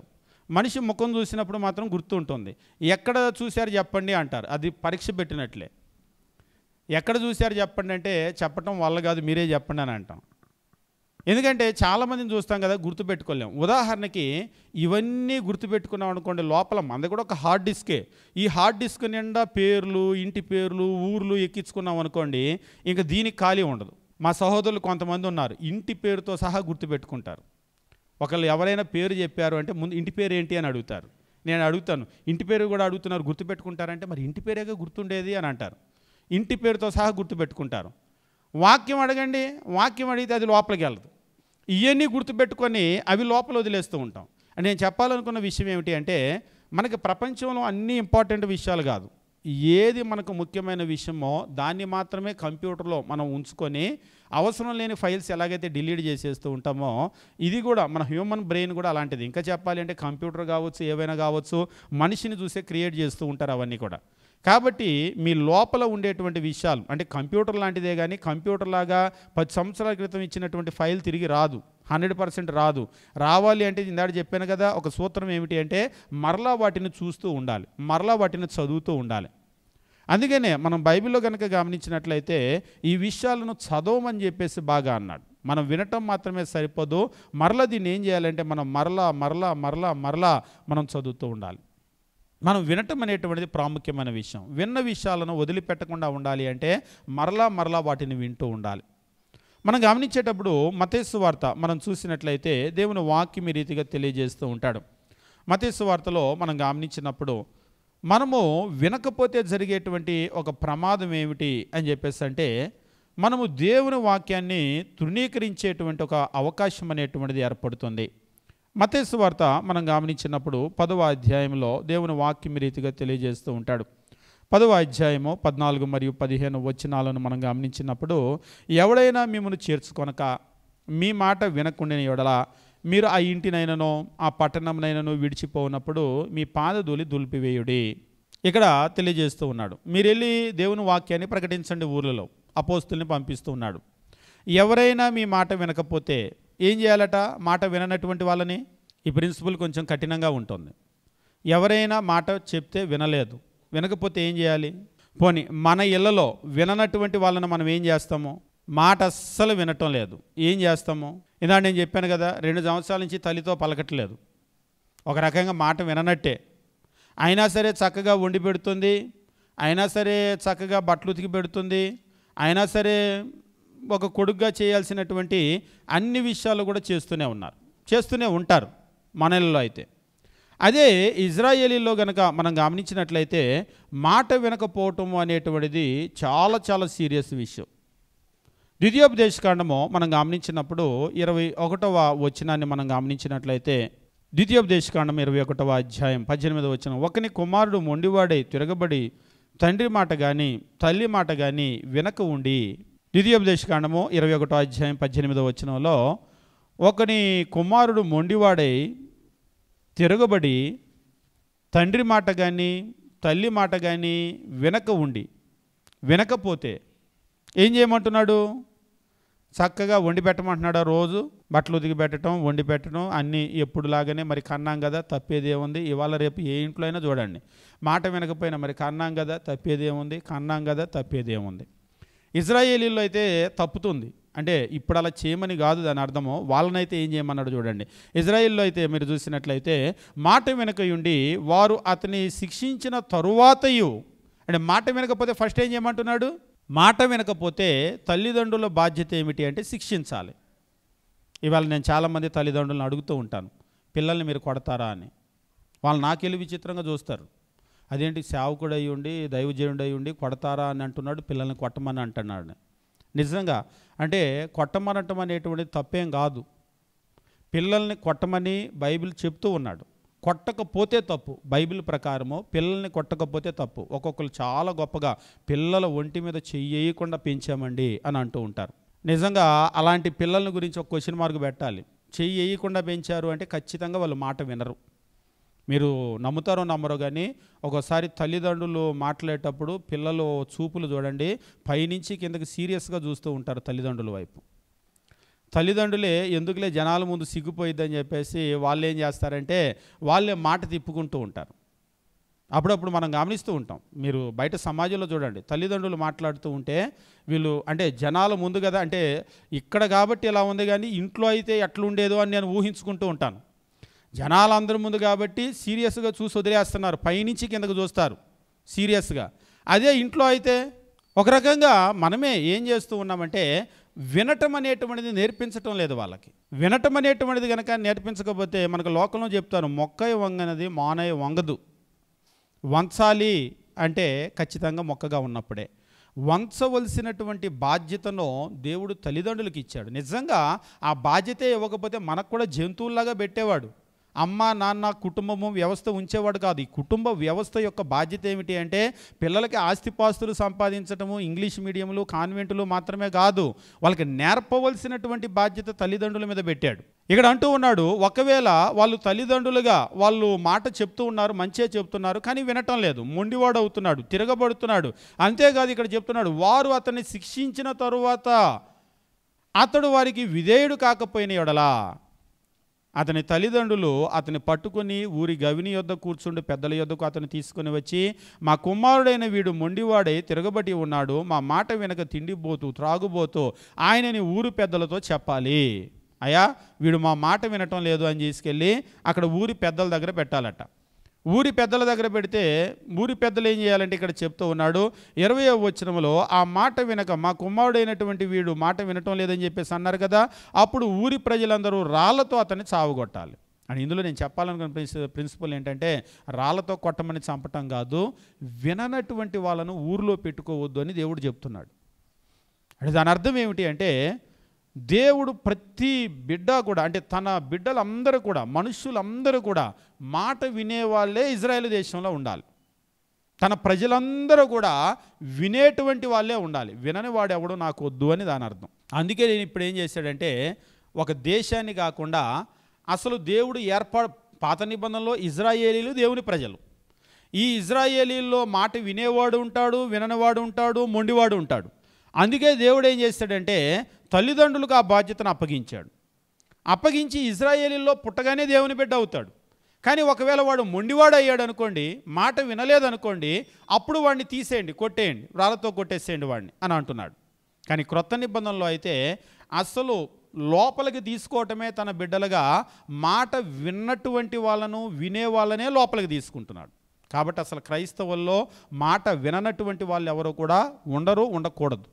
కానీ దురదృష్టం ఏమిటి అంటే క్రైస్తవుల్లో కూడా మాట విననటువంటి వాళ్ళు చాలామంది తయారవుతూ ఉంటారు. ఇందాక నేను చెప్పాను కదా, చెప్పకపోవటం వల్ల చెడిపోతూ ఉన్నారని. మీరు తల్లిదండ్రులను కూడా చూడండి, కన్న బిడ్డలే చెప్తే వినకపోతే ఇక చెప్పరు వాళ్ళు, వాడికి చెప్పటం అనవసరం, వాడు వినేవాడు కాదని అనుకుంటారు. కానీ దేవుని బిడ్డల్లో ఉన్నటువంటి ఒక విషయం ఏమిటి అంటే దేవుడు పాత నిబంధనలాగా ముందు తన బిడ్డలు చేసుకొని వినకపోతే వాళ్ళని బయటికి పంపించండి, రాళ్ళతో కొట్టేయండి అనటం లేదు. ఇప్పుడు క్రొత్త నిబంధనలో ఏంటంటే అసలు మాట వినేటువంటి వాళ్ళనే లోపలికి తీసుకుంటున్నాడు. ఇంకా చెప్పాలి అంటే ప్రాథమికమైనటువంటి అర్హత ఏమిటి దేవుని బిడ్డ అవటానికి, క్రైస్తవుడు అవటానికి అంటే మాట వినేటువంటి వాళ్ళగా ఉండాలి. మనం ఉన్నప్పుడు లోపలికి తీసుకుంటాడు. అంటే క్రైస్తవునిగా అతన్ని దేవుడు చేస్తాడు, దేవుని బిడ్డగా చేస్తాడు. ఒకవేళ లోపలికి వెళ్ళిన తర్వాత వినకపోతే అంటారు కొందరు, లోపలికి వెళ్ళిన తర్వాత వినలేదనుకోండి మరలా బయటికి పంపించే కార్యక్రమం ఒకటి ఉంటుంది, చర్చ్ డిసిప్లిన్ అని అంటూ ఉంటారు, అంటే సంఘ క్రమశిక్షణ. అందులో వెలివేయటం అనేటువంటిది ఒకటి ఉంటుంది. ఇవాళ దాదాపుగా జరగదు అది. ఎందుకంటే మీరు సంఘాలను చూస్తూ ఉంటారు, స్థానిక సంఘాల్లో తిట్టుబోతులు ఉంటారు, తిరుగుబోతులు ఉంటారు, ఇంకా రకరకాలైనటువంటి కార్యాలు చేసే వాళ్ళు ఉంటారు. ఏ స్థానిక సంఘంలో మొన్న చాలా కాలం క్రితం ఒకసారి చర్చి డిసిప్లిన్ గురించి ఒక చోట చెప్తే, సంఘంలో కూడా డిసిప్లిన్ ఉంటుందండి అని అడుగుతున్నాడు ఒక ఆయన ప్రసంగం అయిపోయిన తర్వాత. అదేంటి డిసిప్లిన్ అనేటువంటిది ఉండాలి కదా. మీరు ఎక్కడైనా సరే గమనించండి, మీకు డిసిప్లిన్ అనేటువంటిది మీకు ఇంకా చెప్పాలంటే ఎలిమెంటరీ స్కూల్ ఎల్కేజీలో కూడా డిసిప్లిన్ ఉంటుందా ఉండదా? ఎల్కేజీ పిల్లలు కదండి, వాళ్ళని వదిలేస్తారా? మీరు నమ్ముతారో నమ్మరో కానీ కావాలంటే మీరు ఎల్కేజీ పిల్లల్ని మీరు పంపించి చూడండి, వాళ్ళకి ఖచ్చితంగా డిసిప్లిన్ ఉంటుంది. డ్రెస్ చేసుకొని రాకపోతే ఊరుకోరు, టైంకి రాకపోతే ఊరుకోరు, డిసిప్లిన్ ఉంటుంది. కాబట్టి ఖచ్చితంగా డిసిప్లిన్ అనేటువంటిది మనకు అవసరం. అది ఉన్నప్పుడే మనం ఏం చేస్తామంటే మనము చక్కగా మనల్ని మనం తీర్చిదిద్దుకుంటాం. కానీ దాన్ని దాటిపోతే ఏమవుతుందంటే పాత నిబంధనలో చెప్తున్నాడు, అతన్ని ఊరి పెద్దల దగ్గరకు తీసుకొని రావాలి, అతన్ని ఇజ్రాయేలు సమాజంలో నుంచి కొట్టివేయండి అని చెప్పేసి అంటున్నాడు. కాబట్టి దేవుని వాక్యం ఏమిటి అంటే, దేవుడు మాట వినటువంటి వాళ్ళ విషయంలో మొదటి నుంచి కూడా చాలా స్ట్రిక్ట్గా ఉన్నాడు. ఒకవేళ ఈరోజు మనం మాట విననటువంటి ఒక మనిషిగా గనక ఉంటే దేవుడు మన విషయంలో కూడా అలాగనే ప్రవర్తిస్తాడు. దేవునికి పక్షపాతం ఉండదు. ఒక దగ్గర ఒక రూలు, మరొకరి దగ్గర మరొక రూలు ఉండదు. ఆయన మొదటి నుంచి కూడా ఒకే విధంగా ఉన్నాడు. ఆయన ఎప్పుడూ కూడా ఒకే విధంగా ఉంటాడు. కాబట్టి మనం వినేటువంటి విషయంలో మత్తయి సువార్తలో తెలియజేస్తున్నాడు. 10వ అధ్యాయం మనం గమనించినట్లయితే ఇక్కడ క్రీస్తు ప్రభు ఆయన శిష్యుల్ని పంపించేటప్పుడే ఏం చెప్తున్నాడంటే, ఎవడైనా మిమ్మును చేర్చుకొనక మీ మాట వినకుండిన ఎడల, ఎవడైనా మిమ్మల్ని చేర్చుకోలేదు, మీరు చెప్పినటువంటి వాక్యాన్ని వినలేదు, వినకపోతే ఏం చెప్తున్నాడంటే, మీరు ఆ ఇంటినైనను ఆ పట్టణమైనను విడిచిపోవునప్పుడు మీ పాద ధూళి దులిపివేయుడి. మీ పాదాలు తీసుకొని వాటి ధూళి దులిపివేయండి. ఎందుకు ఆ ధూళి దులిపివేయటమో 15వ వచనంలో చెప్తున్నాడు, విమర్శ దినమందు ఆ పట్టణపు గతి కంటే సొదొమ గొమొర్రా ప్రదేశముల గతి ఓర్వదగినదై ఉండునని నిశ్చయముగా మీతో చెప్పుచున్నాను. Assuredly I say to you, it will be more tolerable for the land of Sodom and Gomorrah. వీటికంటే సొదొమ గొమొర్రా విషయము ఓర్వదగినది. ఇంకా చెప్పాలంటే వాటి గతే నయం. నిజంగా సొదొమ గొమొర్రా పట్టణాలు కనుక మీరు గమనించినట్లయితే ఎంత తీవ్రమైనటువంటి శిక్ష వచ్చింది. పాత నిబంధన మీరు చదివేటప్పుడు వాస్తవంగా దేవుడు ఎంతో దీవించినటువంటి ప్రదేశాలు, కానీ దేవుని మాట వినలేదు. వినకపోతే ఆకాశము నుంచి అగ్ని గంధకాలు కురిపించాడు. మనము గంధకము అని చెప్పేసి అంటూ ఉంటాం కదా. మీరు దీపావళి మందులు తయారు చేసేటప్పుడు అందులో మండేటువంటిది ఏమిటంటే ఈ గంధకమే. మతాబులు తయారు చేస్తూ ఉంటారు, ఇంకా చాలా మందుగుండు సామాన్ తయారు చేస్తూ ఉంటారు. ఇందులో మండేటువంటిది ఏమిటంటే గంధకమే. ఎప్పుడైనా మీరు సొదొమ గొమొర్రా గురించి స్టడీ చేయండి, అది అసలు ఎట్లా తగలబడింది అని. ఆకాశం నుంచి దేవుడు ఏం చేశాడంటే ఆ గంధకాన్ని కురిపించాడు. ఆ గంధకం కురిపించినప్పుడు ఏమైందంటే మొత్తము తగలబడిపోయింది. ఎట్లా తగలబడిపోయిందంటే, ఒకవేళ చరిత్ర రికార్డులు కనుక మీరు చూసినట్లయితే చాలామంది విశ్వసించేది ఏమిటంటే, ఆకాశం నుంచి కురిసినటువంటి ఆ అగ్ని గంధకాలకు అది తగలబడి ఆ ప్రాంతమంతా కూడా మరలా పచ్చగడ్డి ఏది కూడా మొలవనటువంటి ప్రాంతంగా అయిపోయింది. అదే మృత సముద్రం, డెడ్ సీ అని. అంటే మన లొకేషన్ కనుక జాగ్రత్తగా అబ్రహాము లోతు వెళ్ళిన ప్రదేశాలను సెర్చ్ చేస్తే ఆ డెడ్ సీ, మృత సముద్రము, పేరే మృత సముద్రము. అందులో జీవం ఉండదు, ఆ ప్రాంతంలో జీవం ఉండదు. ఇంకా చెప్పాలంటే మొక్క కూడా మొలవదు. ఎందుకు అట్లా తయారైంది అంటే దేవుని ఉగ్రత. అందుకనే అక్కడికి జీవం అనేటువంటిది పుట్టకుండా తగలబడిపోయింది, తగలబెట్టేశాడు దేవుడు. ఇప్పుడు క్రీస్తు ప్రభు అన్నటువంటి ఈ మాట మనకెంత భయాన్ని కల్పిస్తూ ఉంటుందంటే, మళ్ళీ ఒకసారి 14-15 వచనాలు, ఎవడైనా మిమ్మల్ని చేర్చుకొనక మీ మాటలు వినక ఉండిన ఎడల మీరు ఆ ఇంటినైనను ఆ పట్టణమునైనను విడిచిపోయినప్పుడు మీ పాద ధూళి దులిపివేయుడి. విమర్శ దినమందు ఆ పట్టణపు గతి కంటే, అంటే ఏ పట్టణంలో అయితే మిమ్మల్ని చేర్చుకోలేదో, మీ మాట వినలేదో వీళ్ళ గతి కంటే సొదొమ గొమొర్రా ప్రదేశంలో గతి ఓర్వదగినదై ఉండును. వీటికంటే వాళ్ళ పరిస్థితే బాగుంటుంది. అంటే దాని అర్థం ఏంటంటే వాళ్ళకు మించి తగలబెడతాడు దేవుడు వీళ్ళని, వాళ్ళకు మించినటువంటి నాశనం వీళ్ళ మీదకు తీసుకొని వస్తాడు. కాబట్టి వినటము అనేటువంటిది చాలా ప్రాముఖ్యమైన విషయం.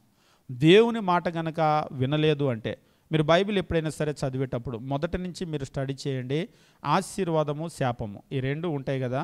ఈ రెండింటిలో ఆశీర్వదించబడిన వాళ్ళు ఎప్పుడు కూడా మాట విన్నటువంటి వాళ్ళే. ఆదాము హవ్వలు కూడా విన్నంతకాలమో దీవించబడ్డారు. ఎప్పుడైతే వినలేదో అప్పుడు ఏమైందంటే శపించబడ్డారు. కాబట్టి ఆశీర్వాదము, శాపము ఈ రెండింటిని మీరు గమనించినప్పుడు ఈ రెండు, ఆశీర్వాదము అనగానే వినటము, శాపము అనగానే వినకపోవటము అనేది మనం గుర్తుపెట్టుకోవాలి. ఈరోజు కూడా మనం పిల్లల విషయంలో కూడా చూస్తే విన్నటువంటి వాళ్ళు దీవించబడతారు, విననటువంటి వాళ్ళు దీవెన పొందలేరు. ఒక స్కూల్ కావచ్చు, ఒక కాలేజీ కావచ్చు, ఒక జాబ్ కావచ్చు, లేకపోతే మీరు ఎక్కడైనా సరే ప్రపంచంలో మీరు ఎక్కడైనా సరే విన్నటువంటి వాళ్ళు దీవించబడతారు, విననటువంటి వాళ్ళు దీవించబడరు. దేవుని దగ్గర కూడా సేమ్ ప్రిన్సిపల్. ఎప్పుడైతే మనం వింటామో విన్నప్పుడు మనం దీవించబడతాం, వినకపోతే మనం ఆ దీవెన పొందలేం. కాబట్టి ఇక్కడ దేవుడు మనల్ని కఠినంగా ఎట్లా హెచ్చరిస్తున్నాడు అంటే, ఇందాక హెబ్రీయులకు రాసిన పత్రికలో విన్నదాన్ని కూడా మర్చిపోవద్దు అని అంటున్నాడు. ఎందుకంటే విన్నదాన్ని మర్చిపోతే కూడా కొట్టుకొని పోతాం. కాబట్టి మర్చిపోకుండా ఉండటానికి మరలా మనం ఏం చేయాలంటే, లోకంలో రివ్యూ అని అంటూ ఉంటారు. మనం దేవుని మాటలను ఎప్పుడూ కూడా మనము మననం చేయాలి. ఇంకా చెప్పాలంటే మెడిటేషన్ అని చెప్పేసి ఒక మాట ఉపయోగిస్తూ ఉంటారు. కీర్తనల గ్రంథంలో కూడా మీరు గమనించినప్పుడు, యెహోవా ధర్మశాస్త్రమునందు ఆనందించుచు దీవారాత్రులు దాన్ని ధ్యానించువాడు ధన్యుడు. వాస్తవంగా మెడిటేట్ అనేటువంటి మాటకు మన ఎవరో అడిగారు మెడిటేషన్ అని. మెడిటేషన్ అంటే లోకంలో శ్వాస మీద ధ్యాస. ధ్యానము అనేటువంటి మాటకు శ్వాస మీద ధ్యాస అని రాస్తూ ఉంటారు. నేను చెప్పాను అలాంటి మాటలని నమ్మొద్దు, నువ్వు లోకంలో ఏదో రాస్తారు. మెడిటేట్ అనే మాటకు మీకు అర్థం కావాలి అంటే బైబిల్లో ఏం చెప్పాడో అర్థం చూడు.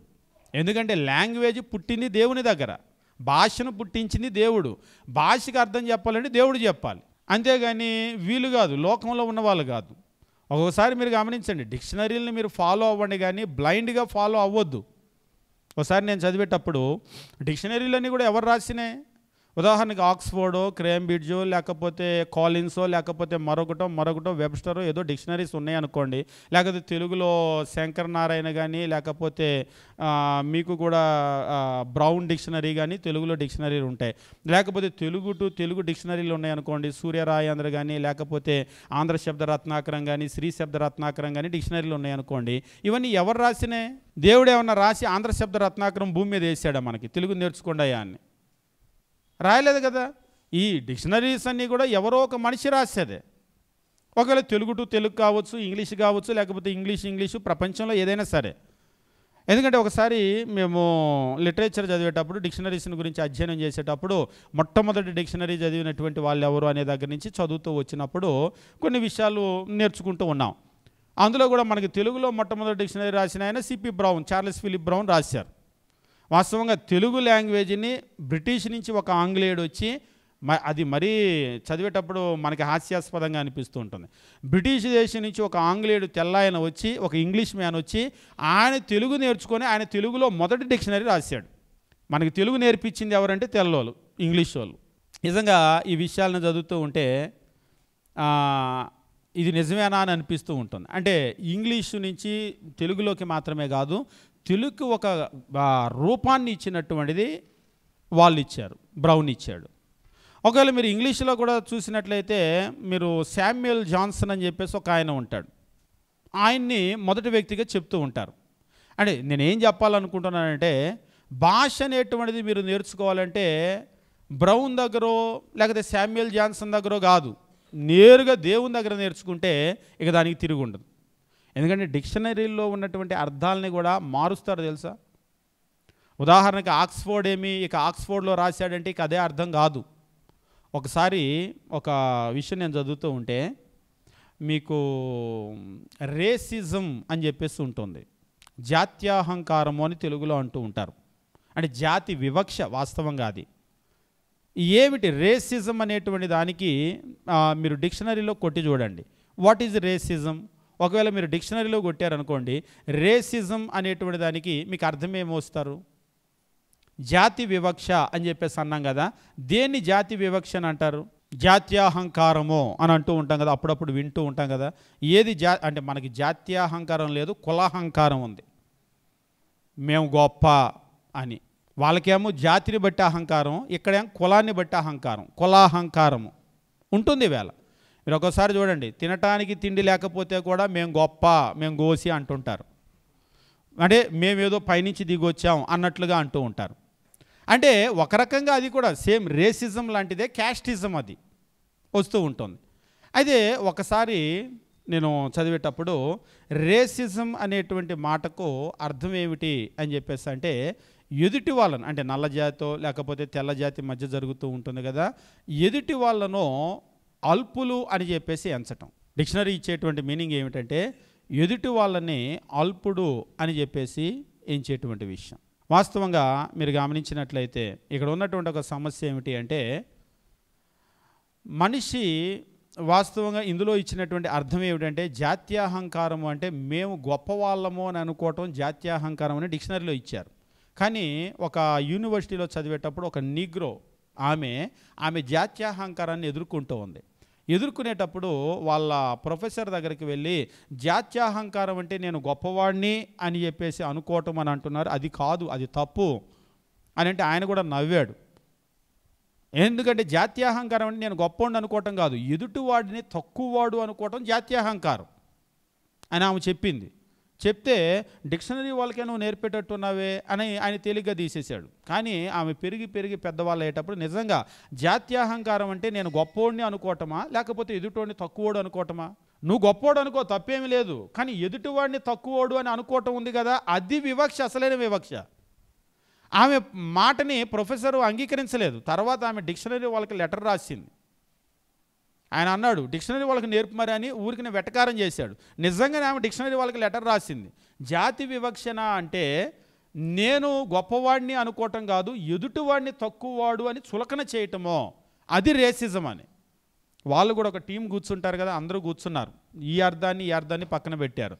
నిజంగా జాతి వివక్ష అంటే నేను గొప్పోడు అనుకుంటే తప్పే ఉంది, ఎదుటోడు తక్కువోడు అనుకోవటం తప్పు. నిజమే, ఇదే అర్థం అని చెప్పేసి వాళ్ళు మార్చారు వాళ్ళ డిక్షనరీలో. అంటే నేను ఈ విషయం ఎందుకు చెప్తున్నానంటే డిక్షనరీలో ఉన్న అర్థాలు ఫాలో అవ్వండి, కానీ అదే అర్థమని బ్లైండ్గా ఎప్పుడు కూడా వెళ్ళొద్దు. మెడిటేషన్ అంటే శ్వాస మీద ధ్యాస అని అంటారు, అలాంటి అని మీరు నమ్మొద్దు. నిజంగా లాంగ్వేజ్ నేర్చుకోవాలంటే బైబిల్కి మించిన పుస్తకం ప్రపంచంలో లేదు. మీరు మెడిటేషన్ అనేటువంటి మాట కనుక మీరు అర్థాన్ని కనుక చూసినట్లయితే తెలుగులో చెప్పాలి అంటే కరెక్ట్ అర్థం నెమరు వేయుట. మీకు నెమరు వేయటం అంటే బాగా తెలుసు.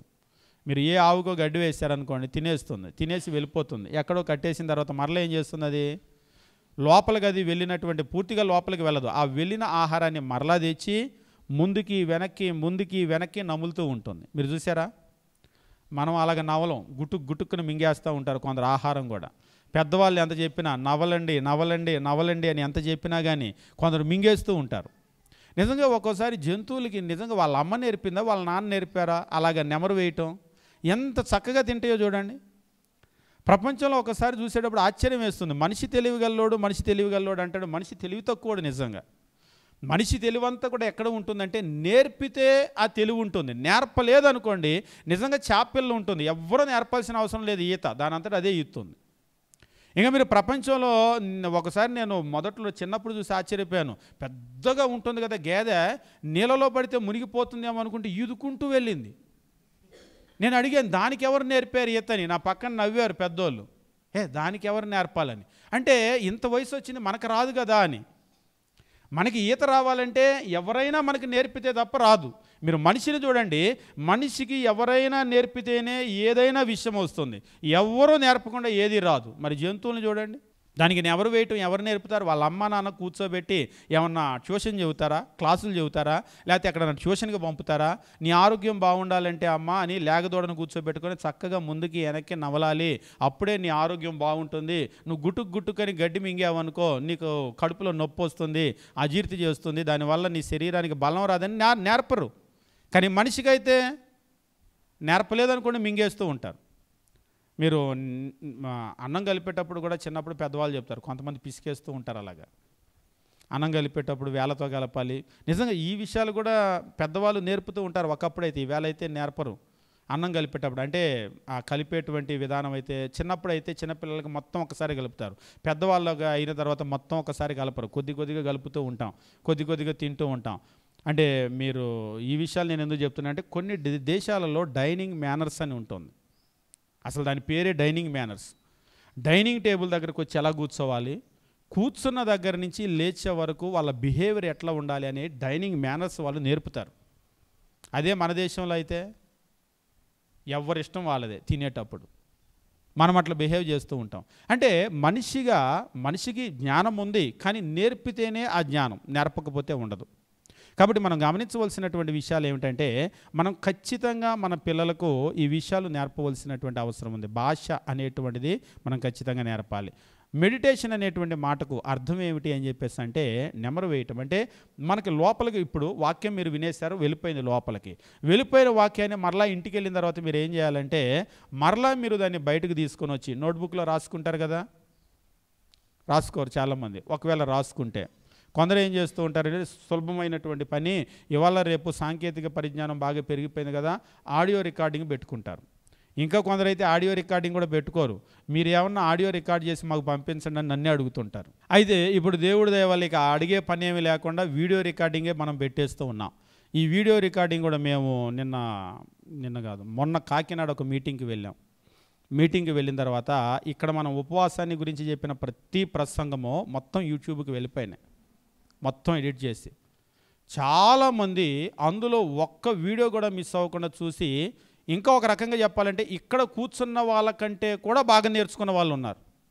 మీరు నమ్మినా నమ్మకపోయినా మొత్తం పదం నోట్స్ రాసేసుకున్నారు. వాళ్ళు నోట్స్ రాసుకోవటం కాదు, ఇప్పుడు చాలామంది ఉపవాసాలు మొదలుపెట్టారు. మరి మన దగ్గర మొదలు పెట్టారో లేదో మీలలో తెలియదు, కానీ చాలా కుటుంబాల్లో గడ్డు సమస్య ఏదొచ్చినా కానీ ఇప్పుడు అదే మందు అనేటువంటిది. మొన్న ఒక సిస్టర్ తెలియజేస్తుంది, ఎన్నోసార్లు మార్కు సువార్త నేను చదివాను బ్రదర్, అయితే అక్కడ ఆ మోగవైన చెవిటి దయ్యమా అని చెప్పేసి దాన్ని గద్దించాడు కదా, గద్దించినప్పుడు మేమెందుకు వెళ్ళగొట్టలేకపోయాం అని అడిగినప్పుడు క్రీస్తు ప్రభు చెప్పిన మాట మన ప్రసంగం విన్న తర్వాత మాకు అర్థమైంది అని అంటూ ఉంది.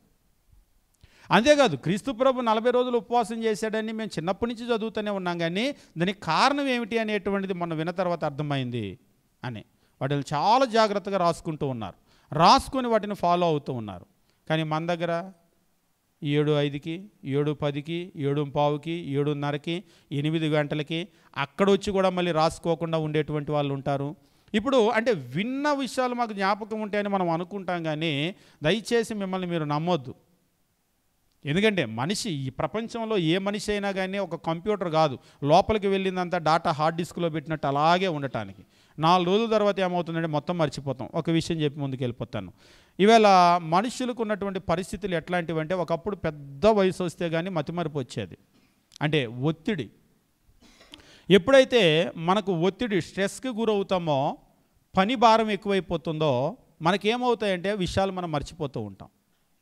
అప్పట్లో వయసు అయిపోతే కానీ వచ్చేటువంటి ఒత్తిడి ఇవాళ చిన్న వయసులోనే ఉద్యోగాల్లో ఉన్న టార్గెట్లు అయితేనేమి, పరుగుల జీవితం అయితేనేమి, పిల్లలు, కుటుంబాలు మాట వినకపోవటం, చూసుకోవటం, వాటిలో వాళ్ళు తీవ్రమైన ఒత్తిడికి గురైపోయి, మీరు నమ్ముతారో నమ్మరో కానీ నాకు పోయిన వారం ఒక అమ్మాయి ఫోన్ చేసింది. అది ఇంజనీరింగ్ మొదటి సంవత్సరం చదువుతూ ఉంది. చదివినటువంటి విషయాలు గుర్తున్నట్టే ఉంటున్నాయి, ఏమీ గుర్తు పెట్టుకోలేకపోతున్నానని. మీరు నమ్ముతారో నమ్మరో కానీ పిల్లలకు కూడా చాలా ఎక్కువగా స్ట్రెస్ ఉంది, ఒత్తిడి చాలా ఎక్కువగా ఉంటుంది. ఒకప్పుడు పిల్లలు పుస్తకం తీసేవాళ్ళు కాదు, తీశారంటే ఒకసారి చదివితే గుర్తుపెట్టేసుకునేవాళ్ళు, వచ్చేసాయి వెంటనే చదివితే. ఈవేళ పిల్లల్ని చూడండి, పాపం వాళ్ళ పరిస్థితి ఎట్లా ఉందంటే చదివి ఎంత చదివినా రావట్లేదు కొందరికి. వాళ్ళకు కూడా ఇళ్ళలో ఒత్తిడి ఆ స్థాయిలో ఉంటుంది. ఇప్పుడు ఎగ్జామ్స్ అని, స్లిప్ టెస్ట్లని, ఆ టెస్ట్లని, ఈ టెస్ట్లని, పొద్దున్నే 4ంటికి లేపి వాళ్ళ మీద ఒత్తిడి. నిజంగా మనం అనుకుంటాం కానీ ఎంత చదివిస్తే అంత బాగా చదువుతారని, ఎంత ఒత్తిడి పెడితే అంత మర్చిపోతారు. చదివిని కూడా ఏంటంటే బట్టి పట్టడం, బై హార్ట్ అంతే. కాబట్టి ఇక్కడ కూడా దేవుని వాక్యం ఏం చెప్తున్నాడంటే, మనం ధ్యానం చేయాలి అంటే లోపలికి వెళ్ళినటువంటి విషయాలను మరలా ముందుకి వెనక్కి మనం వాటిని నెమరు వేయవలసినటువంటి అవసరం ఉంటుంది. ఎందుకంటే మనిషికి మర్చిపోయే స్వభావం ఉంటుంది. మర్చిపోకుండా ఉండాలి అంటే మనం వాక్యాన్ని ధ్యానం చేయాలి. వాక్యమే కాదు, మీరు ప్రపంచంలో ఏ విషయం గుర్తుపెట్టుకోవాలన్నా, ఎప్పుడో మీరు సంవత్సరం క్రితం పచ్చడి పట్టారు, లేకపోతే ఏదో వంట చేశారు, సంవత్సరం తర్వాతకి మీరు కొలతలన్నీ మర్చిపోతారు. ఒక్కోసారి అంటూ ఉంటారు, మీరు అప్పట్లో పచ్చళ్ళు బాగా పట్టేవాళ్ళు కదా, ఎంత వేసేవాళ్ళు, ఉప్పు నూనె అని చెప్పేసి అంటే, ఓ అదా నేను మర్చిపోయాగా, నోట్స్ తీయాలి ఒకసారి అని అంటూ ఉంటాను.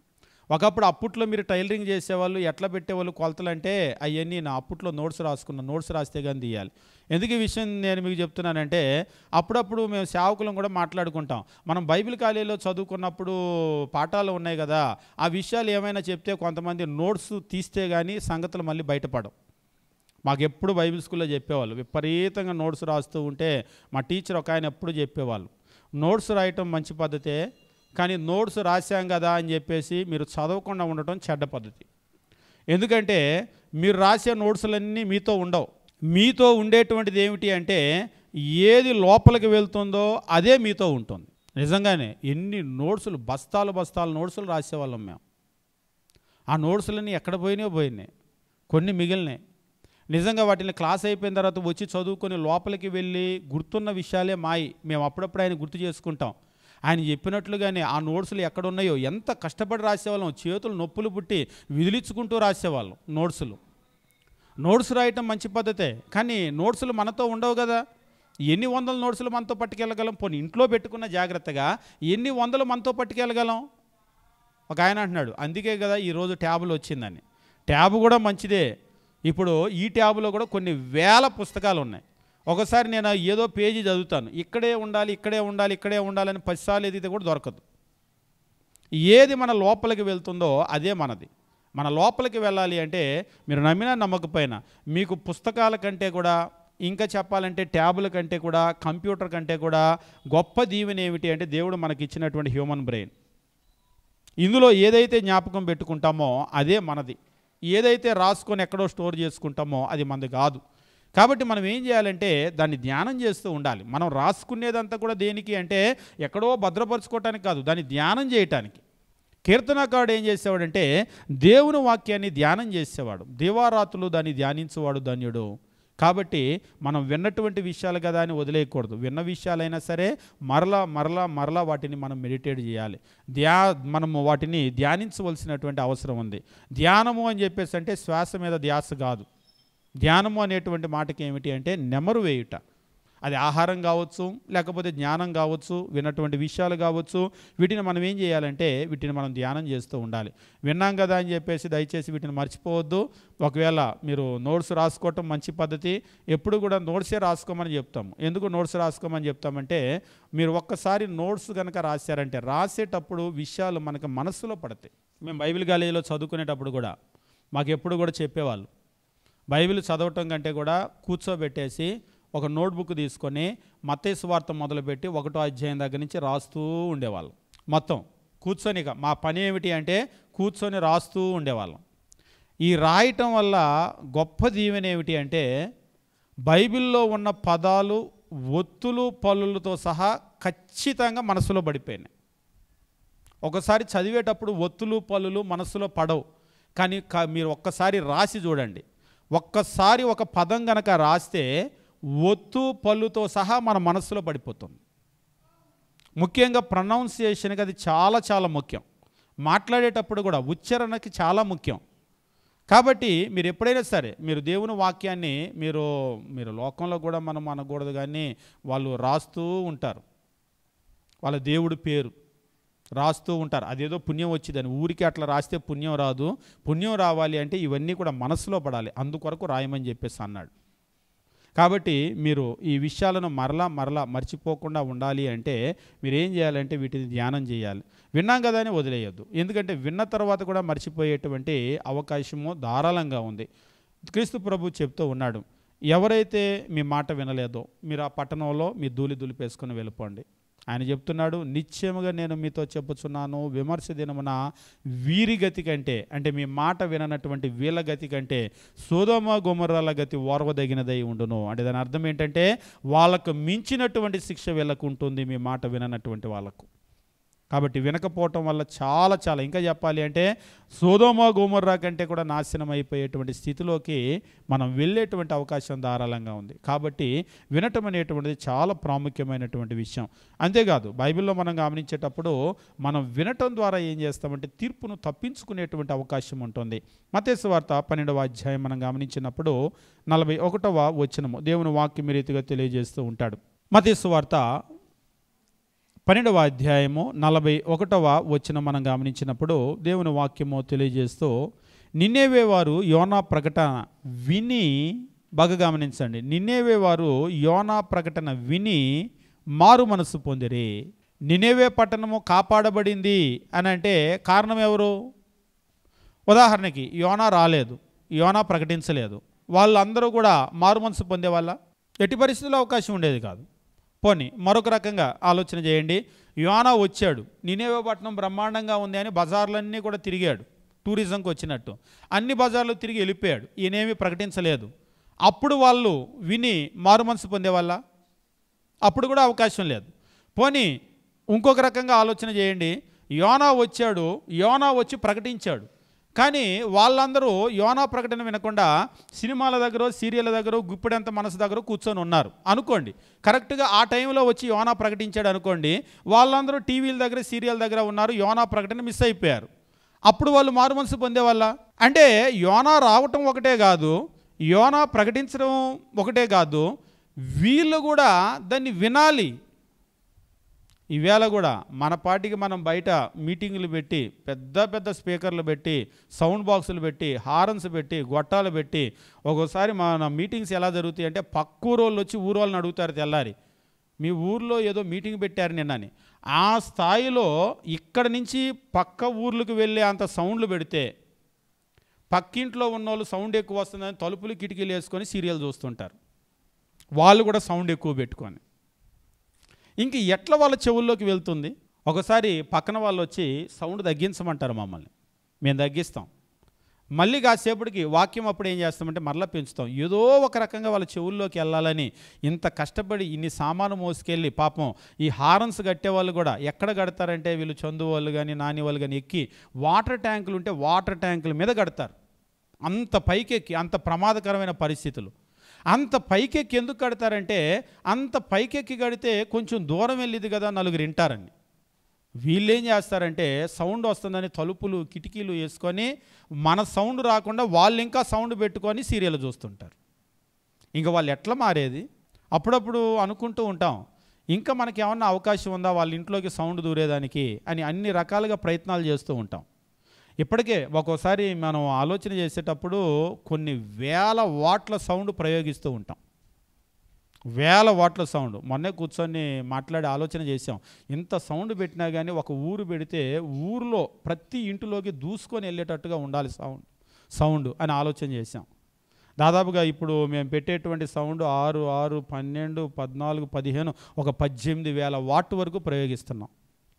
అయినా సరే సరిపోవటం లేదు అన్నట్లుగా ఉంది అని కోయంబత్తూరులో ఒక కంపెనీ ఉంటే, మనం చూసేటువంటి పోప్ కంపెనీ ఉంటే వెళ్ళి మాట్లాడితే మొత్తం మన సిస్టమ్ రిక్వైర్మెంట్ అంతా కూడా చెప్తే 28 లక్షలు పట్టుకొని రండి అని అన్నాడు కొనటానికి. ఏది వెహికల్ కాకుండా అవన్నీ కనుక కొంటే ఇప్పుడు మీకున్న ట్రక్కు సరిపోదు, DCM కొనుక్కోవాలని చెప్పాడు ఆయన, పెద్ద ట్రక్కు కొనుక్కోవాలని. అయినా సరే కూర్చొని మాట్లాడుతున్నాం. సరే లక్షలంటే ఏదో అక్కడో ఇక్కడో ఏదో రకంగా ఇప్పుడు కొన్నటువంటిది దాదాపు ఒక 10-15 లక్షల దాకా ఉంటుంది, 20 లక్షల దాకా కూడా ఉంటుంది. అవసరమైతే ఇంకో 20-30 పెడదాం. ఎందుకంటే జనాలకి ఏదో ఒక రకంగా చెవులోకి దేవుని వాక్యం వెళ్ళాలి. నిజంగా ఇంత కష్టపడి ఇప్పుడు ₹1 వస్తుంది, 1 లక్ష ఖర్చు పెడుతున్నాం. మీరు గమనించండి, ఒక కుటుంబంలో 1 లక్ష ఖర్చు పెట్టాలంటే ఎంత కష్టమో.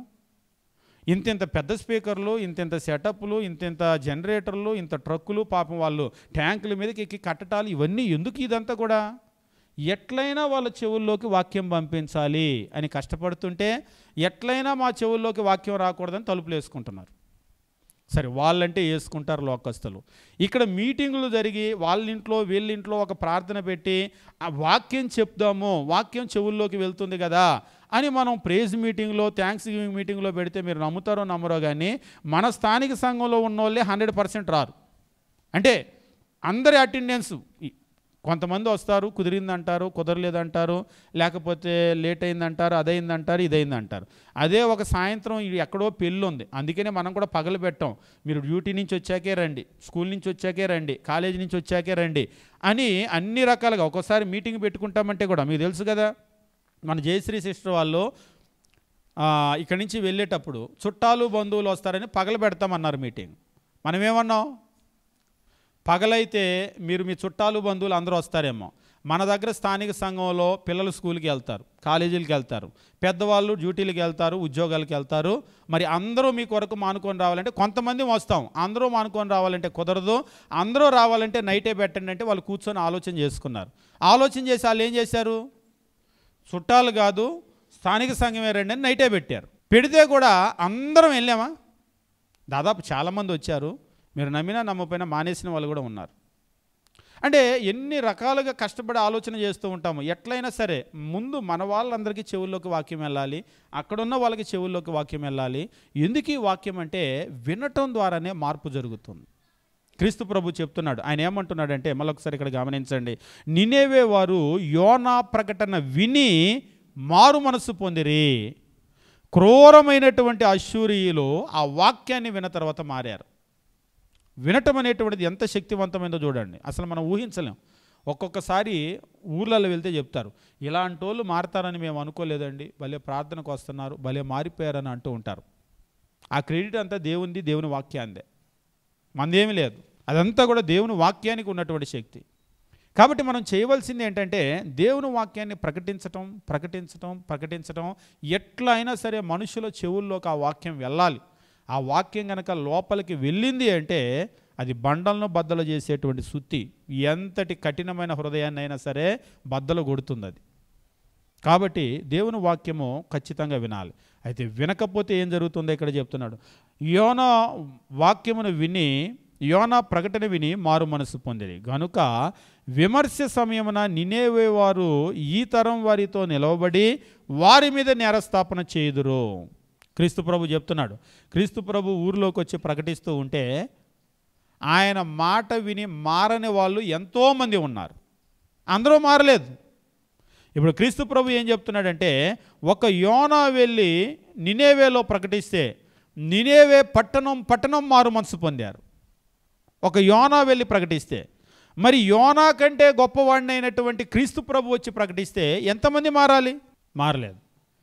అందుకనే క్రీస్తు ప్రభు అంటున్నాడు, ఏమని అంటున్నాడంటే నినేవే వారు యోనా ప్రకటన విని మారు మనసు పొందిరి గనుక విమర్శ దినమున నినేవే వారు ఈ తరం వారితో నిలవబడి వారి మీద నేరస్థాపన చేయుదురు. ఈరోజు క్రీస్తు ప్రభు మాటలను తీసుకొని వెళ్ళి మనం చెప్తూ ఉంటే ఆ మాటలు ఎవరైతే వినరో వారి మీద ఖచ్చితంగా ఏముంటుందంటే దేవుని యొక్క తీర్పు ఉంటుంది. ఇదిగో యోనా కంటే గొప్పవాడు ఇక్కడ ఉన్నాడు. ఆ గొప్ప మాటలు, ఆ క్రీస్తు ప్రభు మాటలు తీసుకొని వెళ్ళి మనం చెప్తూ ఉన్నాం. ఆ మాటలు కనుక వినలేదు అంటే వాళ్ళు నినేవే వాళ్ళు కూడా నిలబడి నేరస్థాపన. ఇదిగో వాక్యం చెప్తే యోనా మాట మేము విన్నాం, యోనా మాటే వింటే మరి క్రీస్తు ప్రభు చెప్తే ఇంకెంత తినాలండి, మరి ఈయనని వాళ్ళకి నువ్వు ఏమి శిక్ష చేస్తావు దేవా అని వాళ్ళు అడుగుతారు. కాబట్టి చాలా చాలా గొప్ప శిక్ష ఉంటుంది. దేవుని వాక్యాన్ని మనం వినకపోతే చాలా కఠినమైనటువంటి, ఇంకా చెప్పాలి అంటే నిత్య నరకము అనేటువంటి శిక్ష ఉంటుంది. దేవుని వాక్యం వినకపోవటం కంటే కూడా భయంకరమైన శిక్ష ఏమి కూడా లేదు. నిజంగా ఈ ప్రపంచంలో మనం ఏది సంపాదించకపోయినా అంత నష్టం జరగదు, కానీ దేవుని వాక్యాన్ని కనుక వినలేకపోతే చాలా కఠినమైనటువంటి శిక్ష. ఇంకా చెప్పాలి అంటే మన ఆత్మనే మనం కోల్పోతాం. కాబట్టి వినటం అనేది చాలా ప్రాముఖ్యమైన విషయం. ఈ ప్రపంచంలో అన్నింటికంటే కూడా ముఖ్యమైనటువంటిది ఏమిటి అంటే దేవుని వాక్యాన్ని వినటం.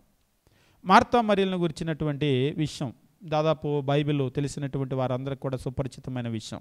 మార్తా మరియ ఇద్దరు క్రీస్తు ప్రభు వాళ్ళ ఇంటికి వస్తే మార్త ఏం చేసిందంటే విస్తారమైన పని పెట్టుకొని, ఒక రకంగా చెప్పాలంటే మీటింగ్ హడావుడిలో ఉంది. మేము కూడా మీటింగ్ జరిగేటప్పుడు ఎవరింట్లో మీటింగ్ పెట్టుకుంటారో వాళ్ళు కూర్చోరు. అసలు అప్పుడప్పుడు మేము చూస్తూ ఉంటాం.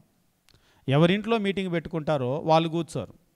వాళ్ళు ఏం చేస్తారంటే పుట్టినరోజని డెకరేషన్లోనో డ్రెస్ చేంజ్ చేసుకోవటమో, ఇక పెళ్ళిళ్ళల్లో అయితే పెళ్ళి ఆ చీర కట్టడానికి లోపలికి వెళ్ళారంటే ఇక అంతే. ఇక వాళ్ళు బయటికి రావాలంటే అరగంట గంట పైన కూడా పడుతుంది.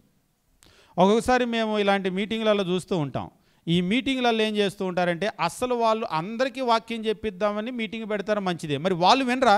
అందుకనే కొన్ని చోట్లయితే ఏం చేస్తారంటే చాలా స్ట్రిక్ట్గా, మేము కొన్ని ఊర్లు వెళ్తూ ఉంటాం, మీటింగ్ సాయంత్రం 6 గంటల కంటే వండే వాళ్ళకి స్ట్రిక్ట్గా చెప్తారు. 6 గంటలకి వంటలు అయిపోయి మూతలేసి పక్కన పెట్టాలి. అసలు మీ హడావుడు ఏమి ఉండొద్దు, కొంచెం చల్లబడ్డా పర్లేదు మాకు, మీ హడావుడు ఏమి ఉండొద్దు, వచ్చిన వాళ్ళందరూ కూడా ఇక్కడ కూర్చోవాలి. ఉల్లిపాయలు కోసే దగ్గర ఒకరు, అక్కడ ఒకరు, ఇక్కడ ఒకరు, హెల్ప్కి ఒకరు, అలాగే ఏమీ కూడా ఉండకూడదు. అందరూ కూడా వాక్యం మొదట, వాక్యం ప్రయారిటీ. మనం పెనవలూరు వెళ్ళినప్పుడు మేము వాక్యం స్టార్ట్ చేసినప్పుడు అసలు ఇంట్లో వాళ్ళు లేరు. నేను అడిగాను, కొంచెం వెళ్ళి పైకి వెళ్ళి పిలుచుకొని రండి అని. ఎందుకంటే మనం ఎక్కడ మీటింగ్ మొదలు పెట్టామో వాళ్ళు మొదట, అంతే కదా, మనం ముందు మాదిరిగా కూర్చుంటే వచ్చిన వాళ్ళందరూ కూర్చుంటారు. ఇంత కష్టపడేది మనం ఎందుకంటే 4 దేవుని మాటలు చెవుల్లోకి వెళ్ళాలి. ముఖ్యంగా మనం ఎవరైతే మనము మీటింగ్ ఏర్పాటు చేసుకుంటామో వినటం అనేది చాలా ప్రాముఖ్యమైనటువంటి విషయం. మనం వినిపించడం చాలా ప్రాముఖ్యమైన విషయం. ముఖ్యంగా మనం ఏంటంటే మనం ముందు మాదిరిగా ఉండాలి. ఒకసారి మాకు ఒక సేవకులు మాట్లాడుకుంటూ ఉన్నాం. ఇలాగనే ఒక కార్యక్రమానికి వెళ్ళారు కృష్ణా జిల్లాలో, పుట్టినరోజు కార్యక్రమం. ఎంత అట్టహాసంగా చేశారంటే ఊరందరికీ భోజనాలు పెట్టారంట. ఊరందరికీ భోజనాలు పెట్టి ఆ పిల్లోడికి బట్టలేసి తయారు చేసి రావటంలో మీటింగ్ అంతా అయిపోయి ముగింపు ప్రార్థన ఆమెను కూడా అన్నారంట. అప్పుడు వచ్చారంట బట్టలు వేసుకొని బయటకు వచ్చి కేక్ కట్ చేద్దామని అన్నారంట. అంటే మీటింగ్ అయిపోయిన తర్వాత మేము సేవకులు మాట్లాడుకుంటాం ఎలా జరిగింది ఏంటని. అన్ని వేలు కాదు, ₹1,00,000 పైన ఖర్చు పెట్టారు. ఊరందరికీ భోజనం పెట్టారు, మంచి వాక్యం కూడా చెప్పించారు. వాళ్ళు అంటూ ఉన్నారు, అందులో గొప్ప విషయం ఏంటంటే ఊరంతా మంచి వాక్యం విన్నారు కానీ పెట్టుకున్న కుటుంబం మాత్రం మిస్ అయిపోయారు అని. నిజంగా మేము అప్పుడప్పుడు చెప్తాం, కేకు కంటే ఇంకా చెప్పాలి అంటే దీని అంతటికంటే విలువైంది ఏది అంటే దేవుని వాక్యం. అంటే మరలా వింటాంలేండి బ్రదర్ అని అంటారు. మరలా వింటారు. మీరు 10 సార్లు విన్నా కానీ 11వ వినొచ్చు, 100 సార్లు విన్నా కానీ 101వ వినొచ్చు దేవుని వాక్యం. నిజంగా మనకు దేవుని వాక్యమే దీవెన. ఈ ప్రపంచంలో అన్నింటికంటే కూడా విలువైనది ఏమిటి అంటే దేవుని వాక్యం. మనకు దాని విలువ అనేటువంటిది మనకు ఒక్కొక్కసారి మనం ఏం చేస్తూ ఉంటామంటే దాని విలువ అనేటువంటిది మనకు అర్థం కాక, మీరు ఇంటికి వెళ్ళిన తర్వాత ఒక చిన్న పని ఒకటి మీరు చేయండి. దేవుని వాక్యాన్ని గురించి మీరు గూగుల్లో దాని విలువ ఏంటో మీరు కొడితే దేవుని వాక్యం యొక్క విలువ అనేటువంటిది ఎంత గొప్పగా వర్ణించారో మీకు ఒకటి కాదు చాలా విషయాలు వస్తూ ఉంటాయి. అందులో ఒక అన్నోన్ రైటర్ రాసింది. బైబిల్ స్కూళ్ళల్లో అయితేనేమో ఆ పేజీ ఏం చేస్తారంటే స్టిక్కర్ లాగా ఉంటుంది, దాన్ని బైబిల్లో అతికించేసుకుంటారు. దాని రైటర్ ఎవరో అన్నోన్ రైటర్, కానీ ఎంత బాగా రాస్తూ ఉంటాడంటే దేవుని వాక్యం ఎట్లాంటిది అని చెప్పేసి, ఒక నావికుడికి అది దిక్సూచి లాంటిది అని చెప్పేసి అంటాడు. మీరు ఓడలో వెళ్ళేటువంటి ఒక నావికుడు ఉన్నాడంటే ఆ నావికుడికి దిక్సూచి అంటే ఎటువైపు వెళ్ళాలి అనేటువంటి దిక్సూచి ఎట్లా ఉపయోగపడుతుంది. ఒకవేళ ఉదాహరణగా మనకు అర్థం కాదేమో కానీ ఓడలో ప్రయాణం చేసినటువంటి వాళ్ళకి బాగా తెలుసు. ఓడ తీరం నుంచి కొంచెం దూరం వెళ్ళిన తర్వాత ఇక ఎటువైపు చూసినా కానీ నీరు తప్ప ఇంక దిక్కే తెలియదు. మేము అండమాన్ నుంచి వచ్చేటప్పుడు ఓడలో పైకి వెళ్ళిన తర్వాత చూస్తే నిజంగా ఒక రకంగా భయం వేసింది. ఇంత సముద్రమా అని చెప్పేసి అనిపించింది. ఎందుకంటే అసలే ఈత రాదు, అంటే అరాకొర ఈత వచ్చు కానీ ఏదో మేనేజ్ చేయటమో, ఇందులో పడితే ఈదలేమని అంటే పక్కన ఆయన అంటూ ఉన్నాడు, ఇందులో పడితే ఈత వచ్చిన వాళ్ళు కూడా ఈదలేరులే, ఎన్ని రోజులని ఈతారు, ఎన్ని రోజులు ఈతే తీరం వస్తుంది, కాబట్టి ఇందులో పడితే ఈత వచ్చిన వాళ్ళు కూడా అయిపోవాల్సిందే. ఎంత సముద్రం అసలు అది. ఇంకా మనం కనుక చూసినట్లయితే ఆ గ్లోబును చూస్తే నీరే ఎక్కువ ఉంది, భూమి చాలా కొద్దిగా ఉంది ఏది నీటితో పోలిస్తే. మనం లోపలికి కనుక వెళ్తే దిక్కేటు అనేటువంటి తెలియనేదే లేదు. మరి ఓడని ఎలా నడుపుతారంటే వాళ్ళకి ఆ దిక్సూచి ఉంటుంది కదా, ఏ దిక్కు వెళ్ళాలని, అది ఏ దిక్కు అయితే చెప్తుందో ఆ దిక్కు ప్రయాణం చేసి వస్తారు. ఉదాహరణకు ఒక్కసారి ఊహించుకోండి, వాళ్ళ దగ్గర ఉన్నటువంటి దిక్సూచి పనిచేయటం మానేసింది అనుకోండి, ఏమవుతుంది అప్పుడు? వాళ్ళ కంపాస్ పని చేయకపోతే. మీరు అడవుల్లోకి వెళ్ళేటప్పుడు కూడా, దట్టమైనటువంటి అడవుల్లోకి వెళ్ళేటప్పుడు ఇక లోపలికి వెళ్ళిన తర్వాత దిక్కే తెలియదు. ఇక బయటపడాలి, ప్రయాణం చేయాలి అంటే దిక్కు చూసుకొని రావటమే. ఈ దిక్కుగా వెళ్ళాలి అని ఒక ప్రయాణం, ఈ దిక్కుగా వెళ్ళాలి అని ఇక ఆ దిక్కు బయలుదేరి వెళ్తూ ఉంటారు. ఆయన అంటూ ఉంటాడు, బైబిల్ దేవుని వాక్యం అనేటువంటిది మానవ జాతికి ఒక దిక్సూచి లాంటిది. మనం ఏంటి, మన జీవితం ఏంటి, మన ప్రయాణం ఏంటి అనేటువంటిది ఈ బైబిల్లో చూపిస్తుంది. ఇదే గనక లేకపోతే అసలు మన ప్రయాణం ఏంటో మనకే తెలియదు. నేను ఎందుకు బ్రతుకుతున్నాను, సంపాదనే ధ్యేయమేమో, ఇల్లు వాకిలి స్థలము పొలము వెండి బంగారము అధికారము ధనము ఘనత ఇదేనేమో జీవితమో అని దీని కొరకు బ్రతికేటువంటి వాళ్ళు ఉన్నారు. కానీ ఈ బైబిల్ ఎప్పుడైతే మనం చదివామో, మానవ జీవితం యొక్క అర్థం ఇది కాదు అని మనకు అర్థమవుతుంది. ఆ అన్నోన్ రైటర్ నిజంగా రాసేటువంటి చాలా లైన్లు రాస్తూ ఉంటాడు. నిజంగా రాసినటువంటి ప్రతి ఒక్కటి చదివేటప్పుడు అవును కదా, ఇది నిజం కదా. ఒక నిధిని వెతకటానికి వెళ్ళేటప్పుడు వాళ్ళు పాతకాలంలో ఏం చేసేవాళ్ళంటే నిధులు దాచిపెట్టి దానికి ఒక రూట్ మ్యాప్ వాళ్ళు గీసి చచ్చిపోయేవాళ్ళు, లేకపోతే దాన్ని తరువాత ఎవరైతే ఉంటారో వాళ్ళకి హ్యాండ్ ఓవర్ చేసి చనిపోయేవాళ్ళు. ఇదిగో పలానా చోట నిధులు దాచానో అక్కడికి వెళ్తే బయటపడుతుందని. ఉదాహరణకి ఆ రూట్ మ్యాప్ అనేటువంటిది ఎంత ఇంపార్టెంట్. మీరు పాతకాలంలో కనుక చూసినట్లయితే ఆ రూట్ మ్యాప్ కొరకు కొట్టుకు తెచ్చేవాళ్ళు. నిజంగా ఎవరి దగ్గర ఆ మ్యాప్ ఉంటే వాళ్ళే, ఎందుకంటే దాన్ని దిక్కేటో ఆ మ్యాపే చెప్తుంది. నిజంగా ఇది ఒక మ్యాప్ లాంటిది, ఆ పరలోకానికి వెళ్ళేటువంటి రూట్ మ్యాప్ ఇది. ఈ మ్యాప్ను పట్టుకుంటేనే మనం దేవుని దగ్గరికి చేరుకోగలం. ఈ మ్యాప్ కనుక మిస్ అయిపోతే, ఒక విషయం చెప్పి నేను ముగిస్తాను. ఆ రూట్ మ్యాప్ చేతిలో పట్టుకున్న వాళ్ళు ఎంత బాగా స్టడీ చేస్తారో తెలుసా? ఎటు వెళ్ళాలి దారి, ఎటు వెళ్ళాలి, ఎటు వెళ్ళాలి, ఎటు వెళ్ళాలి అని అందులో ఉన్నటువంటి దారిని బాగా స్టడీ చేసి కుడికి కానీ ఎడమకి కానీ తొలగకుండా కరెక్ట్గా వెళ్తారు. వాళ్ళకి తెలుసు ఇటువైపు వెళ్తే కొంచెం కొండ వచ్చిందిగా ఇటువైపు వెళ్తాలి అనుకోరు. ఆ రూట్ మ్యాప్లో కరెక్ట్గా వెళ్తేనే, ఆ గురి దగ్గరికి వెళ్తేనే అది దొరుకుతుంది. కొంచెం వాళ్ళు పక్కకి తప్పిపోయారు అంటే ఇక ఆ నిధిని మిస్ అయినట్టే. ఆయన చెప్తూ ఉంటాడు, ఇది మనం దేవుని దగ్గరకు చేరుకునేటువంటి రూట్ మ్యాప్. ఇది ఇందులో ఉన్నదానికి కుడికి కానీ ఎడమకి కానీ తొలగకుండా జాగ్రత్తగా వెళ్ళినప్పుడు మాత్రమే మనం ఆ దేవుని దగ్గరికి చేరుకోగలం. నిజంగా మీరు ఇంటికి వెళ్ళిన తర్వాత ఒక్కసారి దేవుని వాక్యం యొక్క విలువ ఏమిటి అనేటువంటిది మీరు కొట్టి చూడండి. నిజంగా దాన్ని మనం వినాలి వినాలి వినాలి వినాలి విని మనం దాన్ని నేర్చుకోవాలి. నేర్చుకోవటం మాత్రమే కాదు, ఈరోజు దీవించబడిన వాళ్ళు ఎవరైనా ఉన్నారు అంటే వాళ్ళు విన్నటువంటి వాళ్ళే. చివరిగా నేను కొన్ని విషయాలు నేను తెలియజేసి నేను ముగిస్తాను. మీరు ఎవరైనా సరే దేవుని వాక్యాన్ని బాగా వినాలి, ఇంకా చెప్పాలి అంటే నేను విన్నటువంటి విషయాలు మర్చిపోకుండా ఉండాలి అని మీరు ఎవరైనా కోరుకుంటే కొన్ని విషయాలు మాత్రం నేను మీకు సూత్రాలు తెలియజేస్తాను. మీరు ఎప్పుడైనా సరే ఒకవేళ వినేటప్పుడు మీ కాన్సన్ట్రేషన్ దెబ్బతింటుంది అనుకోండి, మీరు చేయాల్సింది ఏమిటి అంటే ఎప్పుడైనా సరే మీరు వినేటప్పుడు మాట్లాడే వాళ్ళ వైపు చూడండి. దయచేసి కాన్సన్ట్రేషన్ తొలగిపోకుండా ఉండాలి అంటే మాట్లాడే వాళ్ళ వైపు మీరు చూస్తూ ఉండండి. మాట్లాడే వాళ్ళ వైపు మీరు చూస్తూ గనక ఉన్నట్లయితే మీరు ఎప్పుడూ కూడా కాన్సన్ట్రేషన్ అనేటువంటిది మీకు తొలగిపోద్దు. ఒకసారి నేను ఒక చిన్న విషయం నేను మీకు తెలియజేస్తాను. మీరు టీవీలో ఒక పెద్ద స్క్రీన్ పెట్టారనుకోండి, పెద్ద స్క్రీన్ పెట్టేసి మీరు చూస్తూ ఉన్నారు, మీకు ఎట్లా అనిపిస్తుంది? వాక్యము ఇప్పుడు మీరు వినేటువంటి వాక్యము ఒకవేళ ఇదే వాక్యాన్ని మీరు పెద్ద తెర మీద వేశారనుకోండి, ఎట్లా అనిపిస్తుంది? ఇప్పుడు ఇంకొక విషయం తెలియజేస్తాను. ఇప్పుడు మనకి టీవీలో చూపించేటప్పుడు ఏం చేస్తూ ఉంటారంటే మనిషిని మొత్తం చూపించరు, వీడియోలో ఇంతవరకు చూపిస్తారు ఫ్రేమ్ దగ్గరగా. అంటే ఇంకా మనకి చెప్పాలంటే దగ్గరగా మనం చూస్తూ ఉంటాం. చూసేటప్పుడు మన కాన్సన్ట్రేషన్ ఎట్లా ఉంటుంది? ఎక్కడో 1 కిలోమీటర్ దూరం నుంచి కూర్చొని చిన్నగా కనబడుతూ ఉంటే ఇప్పుడు మన కాన్సన్ట్రేషన్ ఎట్లా ఉంటుంది? ఈ రెండింటికి తేడా ఉంటుందా, వ్యత్యాసం ఉంటుందా? చాలా వ్యత్యాసం ఉంటుంది. మీరు కావాలంటే అందుకనే చెప్పేటప్పుడు కూడా దగ్గరగా రమ్మని అంటారు, దగ్గరగా వచ్చి కూర్చోమంటారు. మీకు క్లాసులో కూడా ఫస్ట్ బెంచ్ వాళ్ళకు ఉన్నటువంటి ఆధిక్యత ఏమిటి అంటే టీచర్కి దగ్గరగా ఉంటారు, వాళ్ళు ఎక్కువ కాన్సన్ట్రేట్ చేయగలుగుతారు చెప్పేటప్పుడు. ఆ చివర ఉన్నటువంటి వాళ్ళకి కాన్సన్ట్రేషన్ అసలు కుదరదు ఫోకస్ చేయటానికి. మనిషికి ఉన్న ఒక డ్రాబ్యాక్ ఏమిటి అంటే మనం ఎంత బాగా దగ్గరగా చూస్తే అంత కాన్సన్ట్రేట్ చేయగలుగుతాం.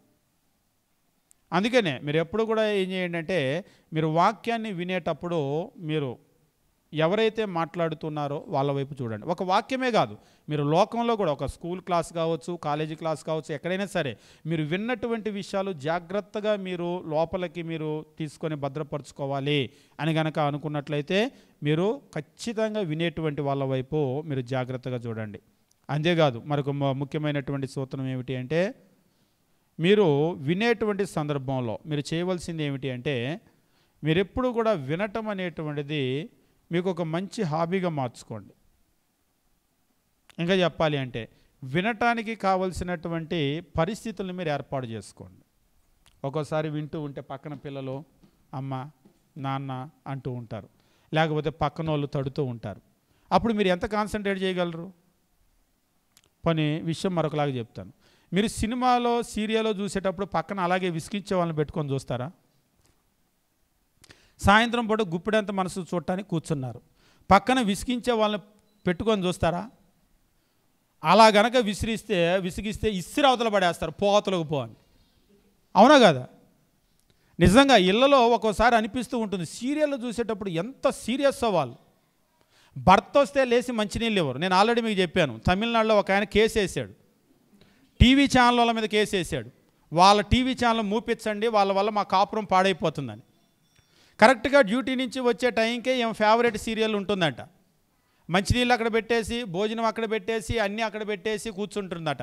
ఇక ఆ టైంలో ఎవరు వచ్చినా పట్టించుకోదు, భర్త వస్తే కూడా పట్టించుకోదు. మంచినీళ్ళు అంటే అలా అంటుందంట, చూపిస్తుంది, నోట్లో నుంచి కూడా ఏం చెప్పదు, అలాగనే చూస్తూ అలా అంటుంది. భోజనం అంటే అటు, నీళ్ళంటే అటు, ఇంకేదన్నా అంటే అన్నీ సైగులే, ఏం మాట్లాడదు. ఇంకేదన్నా గట్టిగా ఆయన అన్నాడంటే అలా చూసిద్దంట, వెళ్ళిపో అన్నట్టుగా. అంటే నా కాన్సన్ట్రేషన్ దెబ్బతింటుంది, నన్ను మళ్ళించొద్దు అని. అవునా కదా? నిజంగా మీరు చూడండి, సీరియల్ చూసేటప్పుడు ఎంత బాగా, అంటే మనకు తెలుసు ఎట్లా కాన్సన్ట్రేట్ చేయగలము, ఎట్లా చూస్తే మనం కాన్సన్ట్రేట్ చేయలేము, మిస్ అయిపోతామని.